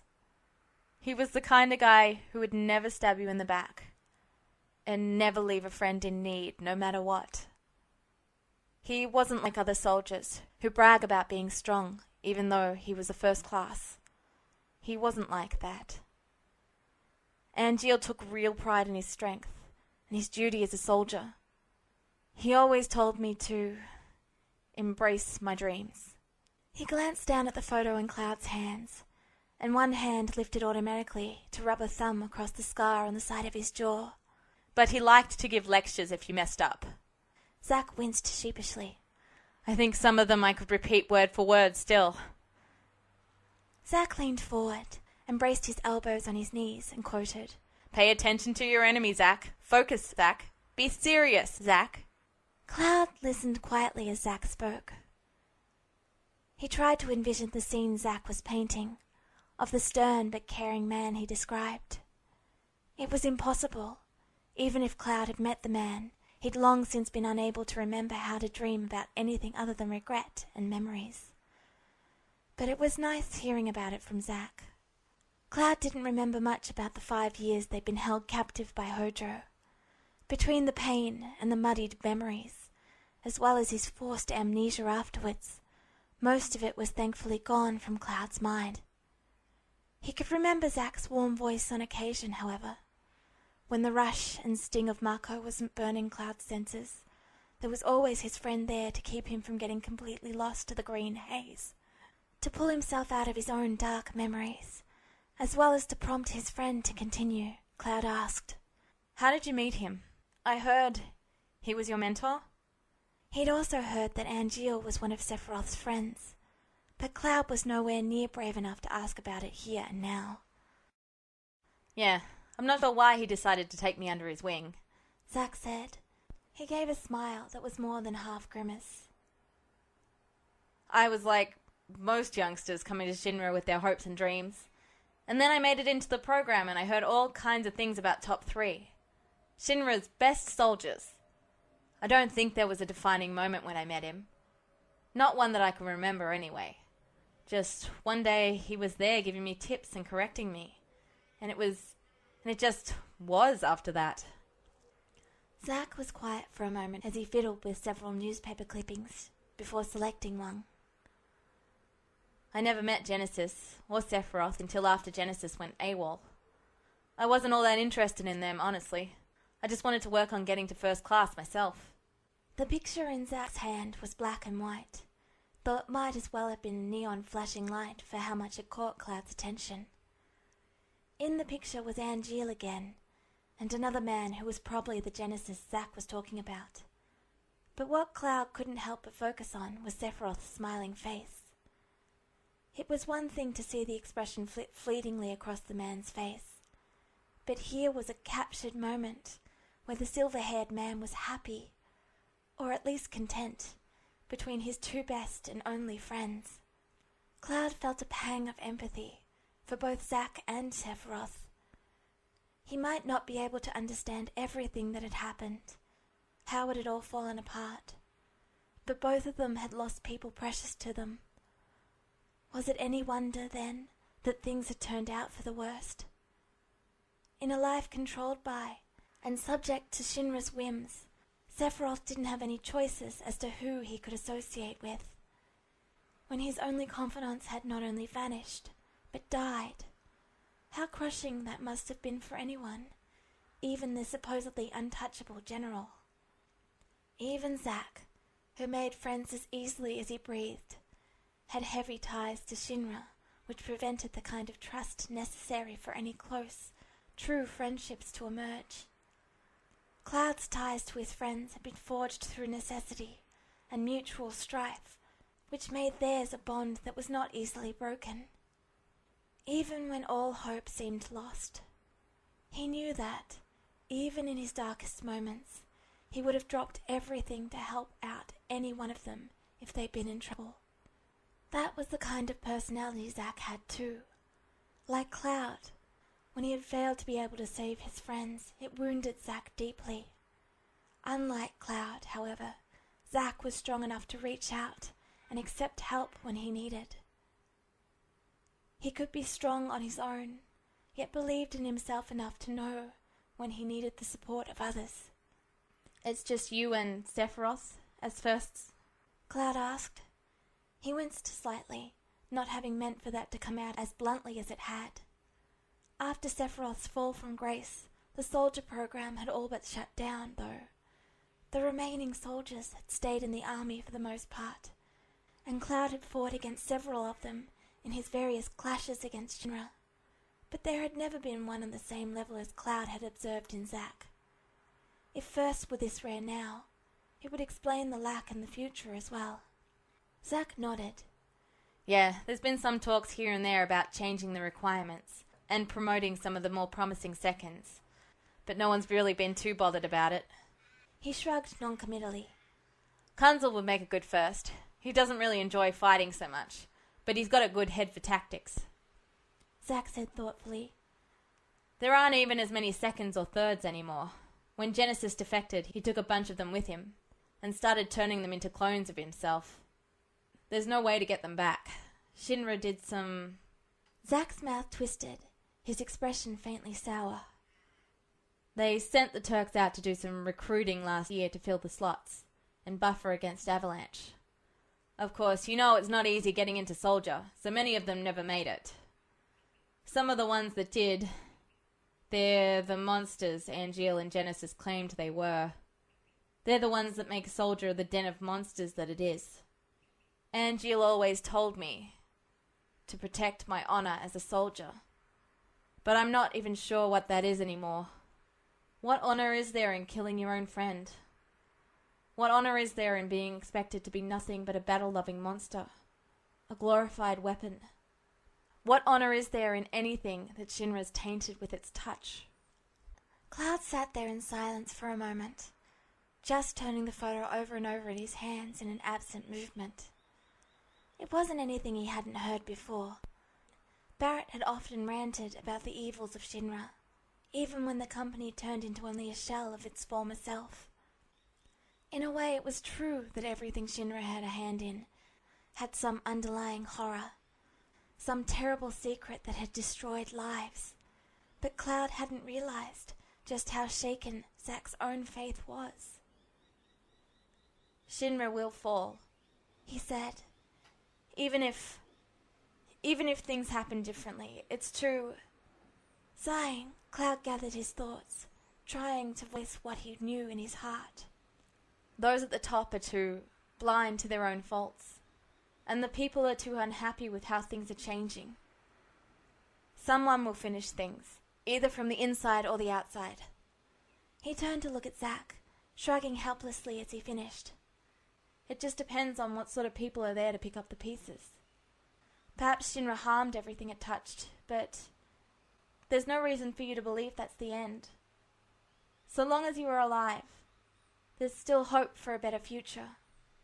It had taken Cloud years to learn that, and he was still trying to come to terms with it. For a while, he'd thought it would all be okay, that he could finally move on, until this had happened. It was sometimes hard to remember when everything he'd fought for was once again taken from him. All he could do was take comfort in the fact that he had a chance to fix his greatest regrets. I know, Zack said quietly, shoulders hunched. And I don't think you realize what you've done for me, Cloud. You've given me a new goal. You've shown me a way to keep my honor, and you've given me a new dream. Your crazy story. You know, at first I wasn't sure what to think. It just seemed so crazy and unbelievable. But you'd done some things, said some things that didn't add up. I tried to logic it away, and some of it worked, but it never fit the whole puzzle. Other people would probably call me too trusting, too naive. But, Cloud, I trust you. And no matter what, I won't turn my back on you. Like I said before, we're in this together. To the end. Cloud looked down at his hands again, touched and embarrassed by Zack's praise. He hadn't done anything to deserve it, merely done his best to deal with his own crazy situation, with as little collateral damage as possible. Yet somehow that had been enough to help Zack, when his friend had been hurt and confused himself. It still caused a feeling of warmth to build in Cloud's chest, to know that Zack had so much faith in him.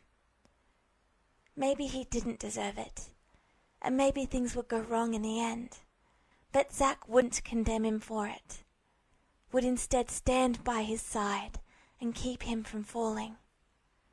And Cloud would do the same for him. I've lost enough friends. And Jill, Zack said softly. He paused and rubbed at his scar again. It was almost like a tick. I killed him myself. And I killed Genesis. I even helped kill Esai and Sebastian. I look forward to the day when no more of my friends have to thank me for killing them.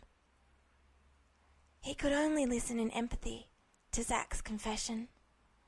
Cloud had lost many loved ones, had nearly killed them with his own hands.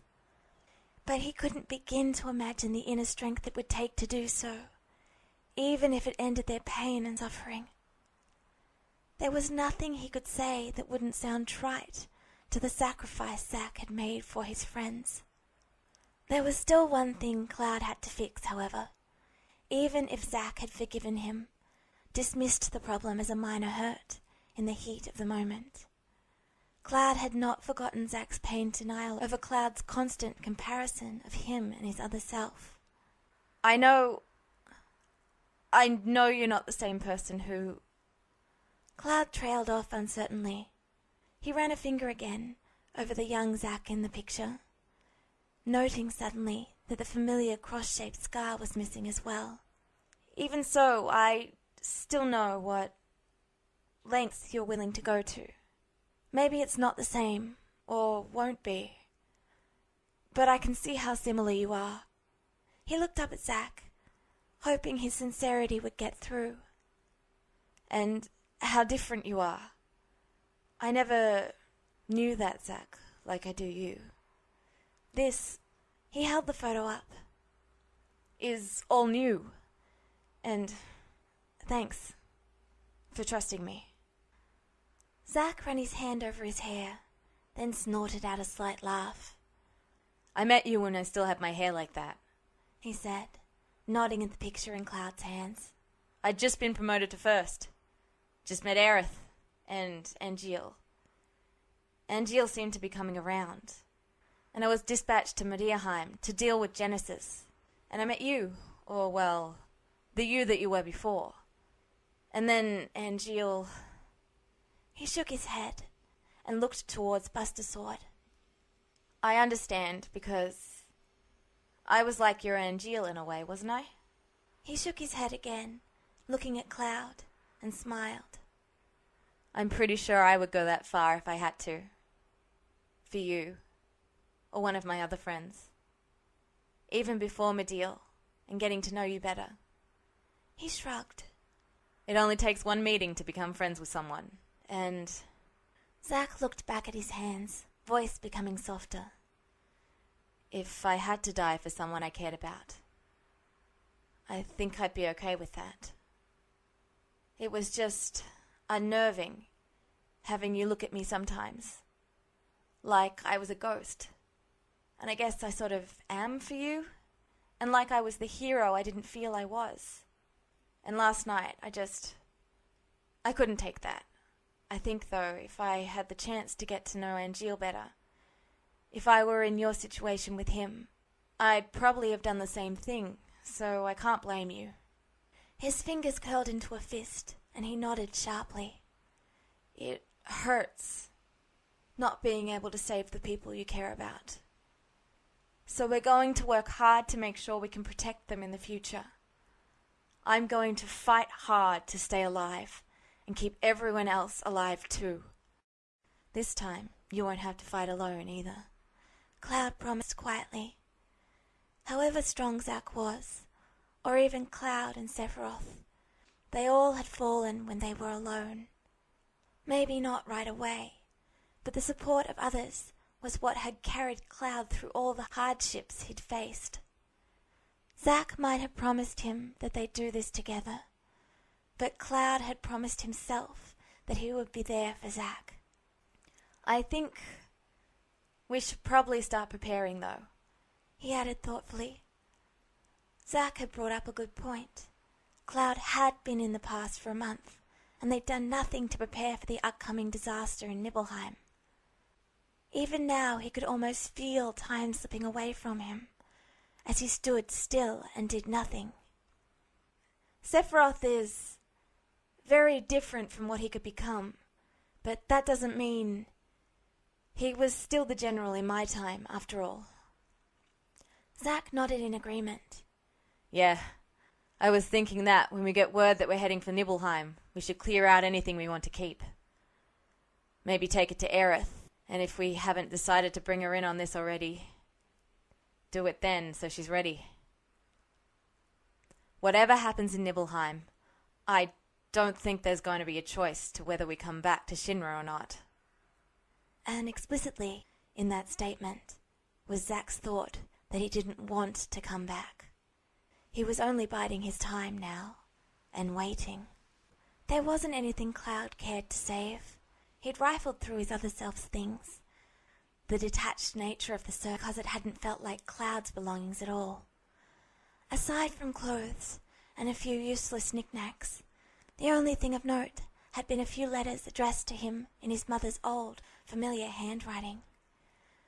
Cloud hadn't been able to bring himself to read them, and even if he had, the words and meanings would have long since been forgotten to him.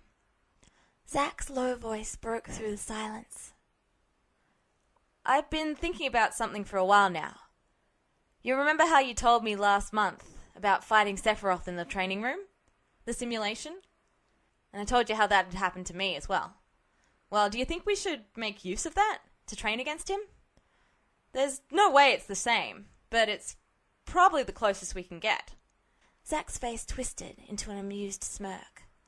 That is, unless we can talk Sephiroth into training with us frequently.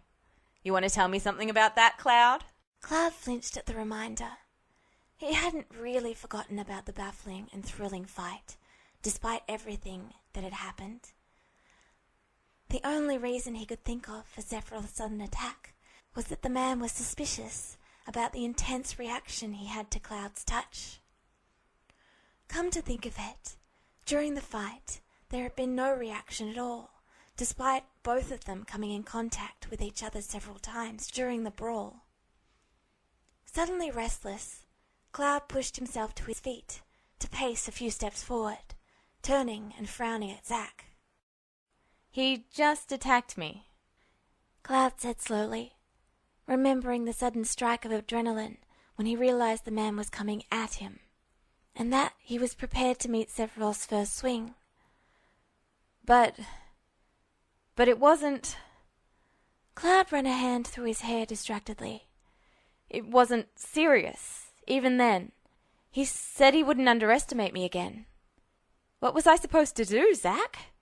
He burst out in agitation. I thought it might have been a Genova again, and then it was too late. Putting a hand over his eyes, Cloud tried to relax his shoulders from the knots they'd formed over the past few days. He took a sharp breath and continued in a more calm tone. I asked him afterwards. He said it was a test, that he was curious. I don't know, Cloud. That sort of sounds like it might have been Sephiroth's way of saying, "Hi, my name's Sephiroth. It's a pleasure to meet you." You know? Zack quipped. He leaned forward again and scratched the back of his neck, ruffling the thick mane of dark hair.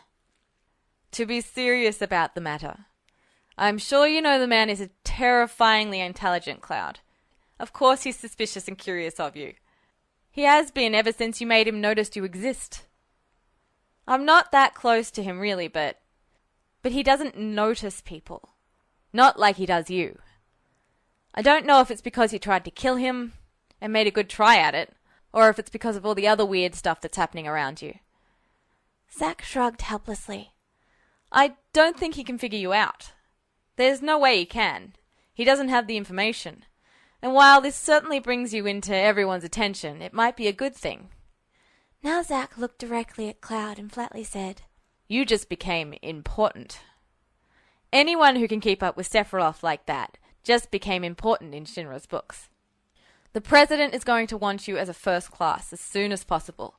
The only thing keeping you where you are is that Lazard doesn't like to bend rules for anyone. I don't want to be noticed, not by him. Cloud protested. A hint of desperation threaded into his voice. He let his hand drop back to his side, staring helplessly at Zack. I don't want to be in Soldier. I just want... to be left alone. For his loved ones to live a life full and happy. For the hell he'd experienced to never happen again. There was so much he wanted, but he couldn't voice his desires in case they were taken away from him. Even though he knew better, he'd just gotten back so much that he lost. Cloud feared if he reached out, it would all vanish again, whether from Sephiroth's blade or some other means. He pressed his lips together to bite back further protests. Cloud knew he was being petty now, but most of all he didn't want to admit to Zack, or even to himself, that what was bothering him most was that he'd enjoyed the fight against Sephiroth. After it had become clear that Sephiroth hadn't lost his mind, something in Cloud had responded to the challenge in those green eyes. Sephiroth was looking at Cloud for a challenge, not to hurt or mock him. Cloud knew if things continued in this manner, he'd do more than try to save Sephiroth for Zack's sake. He'd do it for his own, too. There was so much that could happen between now and Nibelheim, when so much had changed already. Cloud was forcing himself to recognize the people of this time as individuals in their own rights. He could see how easily it would be for him to empathize with Sephiroth, for the man to become one of Cloud's precious people. And that scared him. You're right, Cloud said, breaking eye contact with Zack and backing up a step. We should train against the simulation. His words came out in a jumble, and he tried to force them out as quickly as possible. He couldn't take any more of Zack's earnest gaze when his insides were twisting in guilt. It felt like a betrayal to him, to the other Zack, as well as Aerith and Tifa. What would Tifa think if she knew how he was acting right now? But Tifa wasn't here, with her straightforward wisdom and patience. Turning on his heel, Cloud headed for the door in long, swift steps. The apartment felt like it was closing in on him. He needed some fresh air before he broke. Cloud! Cloud! The shout didn't surprise him nearly as much as Zack suddenly being there, between him and the door. After a second in which Zack simply looked at him, his friend reached out and pulled him against his chest. Take it easy, buddy. Cloud allowed the embrace, his hand sliding against the bare skin of Zack's back as he tried not to clutch at his friend. Instead, he pressed his forehead against Zack's shoulder, trying to shake off the sudden panic that had come over him. He felt as fragile as spun glass, despite the constant support Zack offered. That was the problem, though, wasn't it? The moment that support had faltered, Cloud had also faltered in his own self. He was relying too heavily on Zack, which had caused distress for his friend, as well as for Cloud. All right, Zack said slowly. Let me get a shirt on, and we'll go out and get something to eat. But you're not going to get out of this one. Something's obviously got you worked up real bad about this. More than usual. The immediate desire to flee had passed, though Cloud kept his gaze down when Zack pushed him gently back to go retrieve his shirt. Closing his eyes, Cloud focused on breathing slowly, just listening to the sound of Zack rustling in the other room. By the time his friend had returned, some of the tension had left Cloud, replaced by a numb acceptance of what was coming. Silently he watched as Zack grabbed his gloves and then pulled them on. After a moment, Zack seemed to decide to leave the harness and bust a sword where they were. He turned to Cloud, one fist propped on his hip. Together, right? He said, with a crooked smile. And believe it or not, you're not the only person that has Sephiroth-shaped problems. A little more lowly, Zack muttered. After all, you're not the one who killed his best friends, and might have helped contribute to the problem. Before Cloud could comment, Zack shrugged it off and clapped his hands, then ushered Cloud out the door. Take all the time you need, but I think it's about time we seriously discuss the issue of Sephiroth here. Despite the reassuring reformation from Zack that they were together in this, the next words brought no comfort at all. Cloud frowned up at Zack. As little as he wanted to discuss this, right now he was walking around blindly from not knowing enough about how things were in this time. Maybe things had worked out in the future when his small ragtag group of friends had blended their way across the planet. But there was no guarantee that such a relaxed attitude wouldn't end up in even larger disaster this time. Stepping out the door, Cloud allowed Zack to take the lead and trailed after his friend's broad back down the hallway. Cloud paused when they reached the elevator, causing Zack to reach a hand out to stop the door and raise a questioning eyebrow. There were still the rumors running rampant through the army right now. He'd nearly forgotten about that altogether, with all the issues they'd already had to deal with. Shaking his head wordlessly, Cloud stepped forward into the elevator as Zack released the door. It was far too late to do any damage control over the rumors. The weight of the phone in his pocket burned against his thigh. Another reminder of how frustratingly baffling Sephiroth could be at times. Somehow, Cloud found himself preferring the time when all he had to worry about was figuring out where the next blow from Masamune would come from. They were silent as they made their way through Midgar's streets. Zack, with the air of a person who'd walked them so many times he didn't need to pay attention, just follow his feet. Despite his apparent wandering mind, he still led them through the less populated routes in deference to the fact that Cloud didn't want to be bothered. In short order, he'd brought them to a rather nice diner. Inside showed that it was a popular little place, full of people, though none of them gave the pair a second glance, too wrapped up in their own conversations and meals. There was enough ambient chatter that if they kept their voices low, no one would be able to overhear them. Zack led the way to a table tucked in a corner and settled himself with his back to the room. A petite waitress came to them with a smile that was slightly harried from the workload, took their orders and headed off. Silence settled around them as they waited, and Zack tapped his fingers against the tabletop in what Cloud assumed was restless energy. His friend gave the waitress a distracted smile when she returned with their food. The smell of food was anything but appetizing to Cloud, but because he knew Zack would insist if he didn't, he forced himself to take a few bites of the meal. Zack's uncharacteristic silence had been welcome on the walk over, since it gave Cloud time to calm his own racing thoughts. Despite how comfortable he'd become, it really had only been a month since Cloud had been dropped out of his old life and into this one. In all that time, he'd done his best to avoid anything to do with Sephiroth, except when the man himself made that impossible. Right, so, Sephiroth, Zack said suddenly, and Cloud looked up from his food. His friend's smooth voice was audible, but not carrying over the babble of sound around them. He told you it was a test. What's got you so twisted up about that?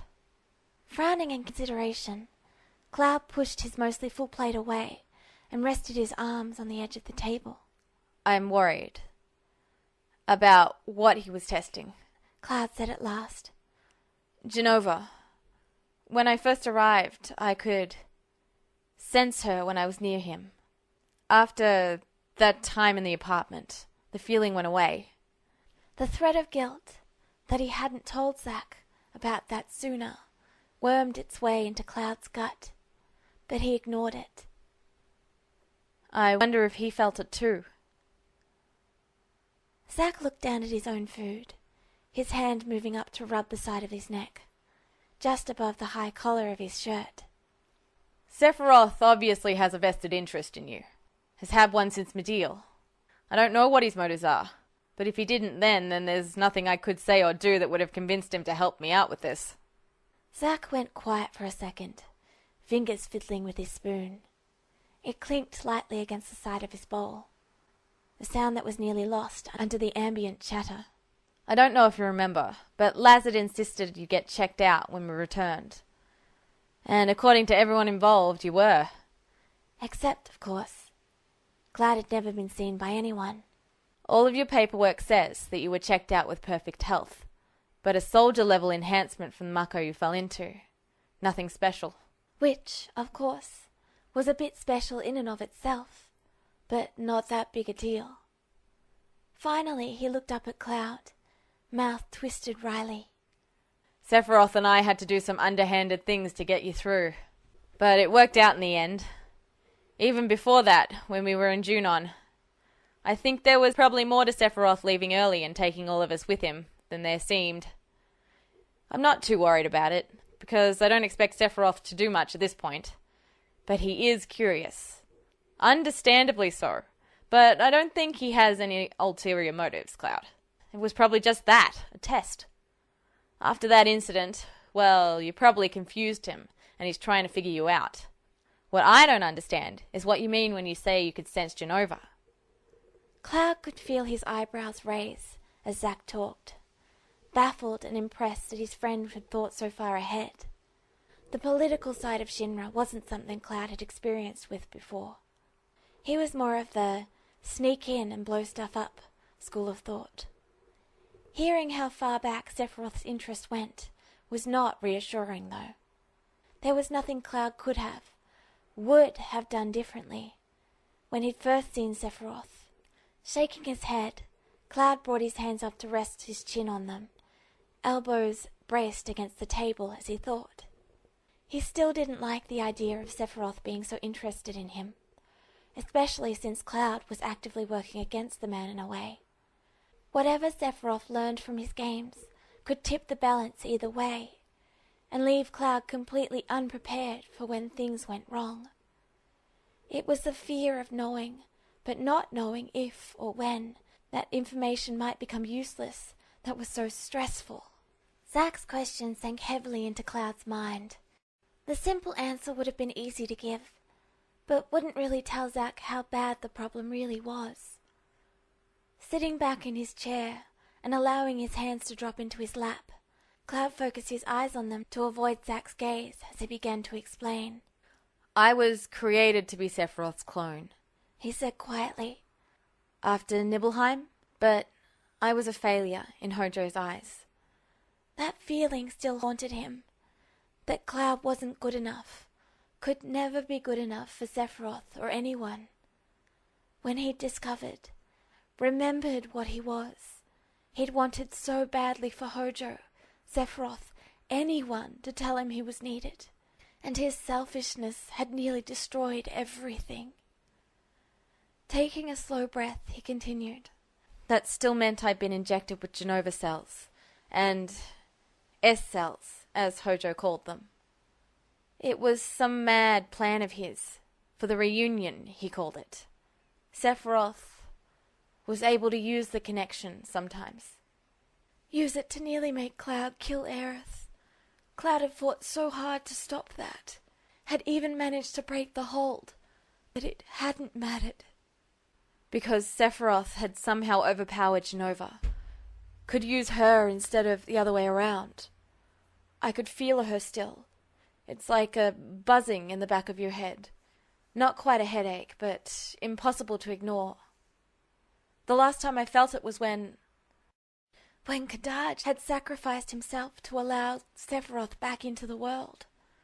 The terror Cloud had experienced when he'd realized it was no longer the remnant he was facing, that it was him, had nearly been enough to destroy Cloud. When a piece of Genova was used to bring him back, he said, absently pressing a hand into his shoulder in remembrance of the Masamune's biting touch. When I arrived here, I could feel her again. It was different. Not the shadow behind Sephiroth.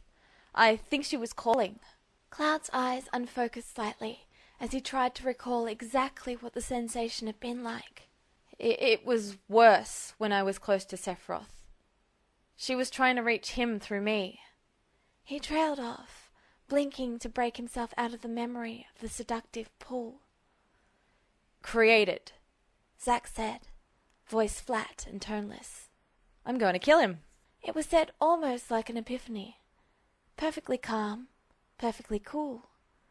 Just a statement of fact, and almost a promise.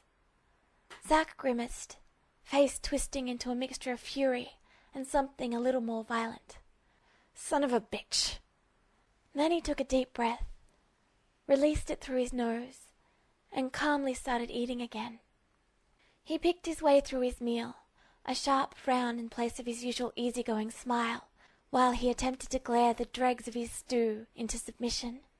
Zack sighed out the tension as best he could. You said you could feel her? Does that mean it stopped? Cloud watched his friend work through the anger, feeling detached from the emotional upheaval Zack was experiencing. It was horrible. Always would be a nightmare that haunted his memories. But Cloud was so tired of hurting over the past. Even now, when most of those things hadn't even happened, wouldn't happen if Cloud could help it, he was still unable to break free from his memories. It did stop, he confirmed. When, in the apartment, when Sephiroth first visited. I don't know what happened, but when we touched, something snapped, and I couldn't feel her anymore. Even now, Cloud had no idea what had caused the intense reaction. It was nothing he'd ever experienced before, not with Sephiroth or anything else. The closest he could come were the times he'd been overwhelmed by the Mako and repressed memories trying to break through his carefully constructed persona. The conflicting emotions often drove him to his knees in pain as he struggled to suppress any reminder of his old life. I don't know if that was the only time that would happen, Clark continued. When we were fighting, I didn't feel anything strange at all. Aside from a battle high he'd never quite experienced before. Cloud had never enjoyed fighting.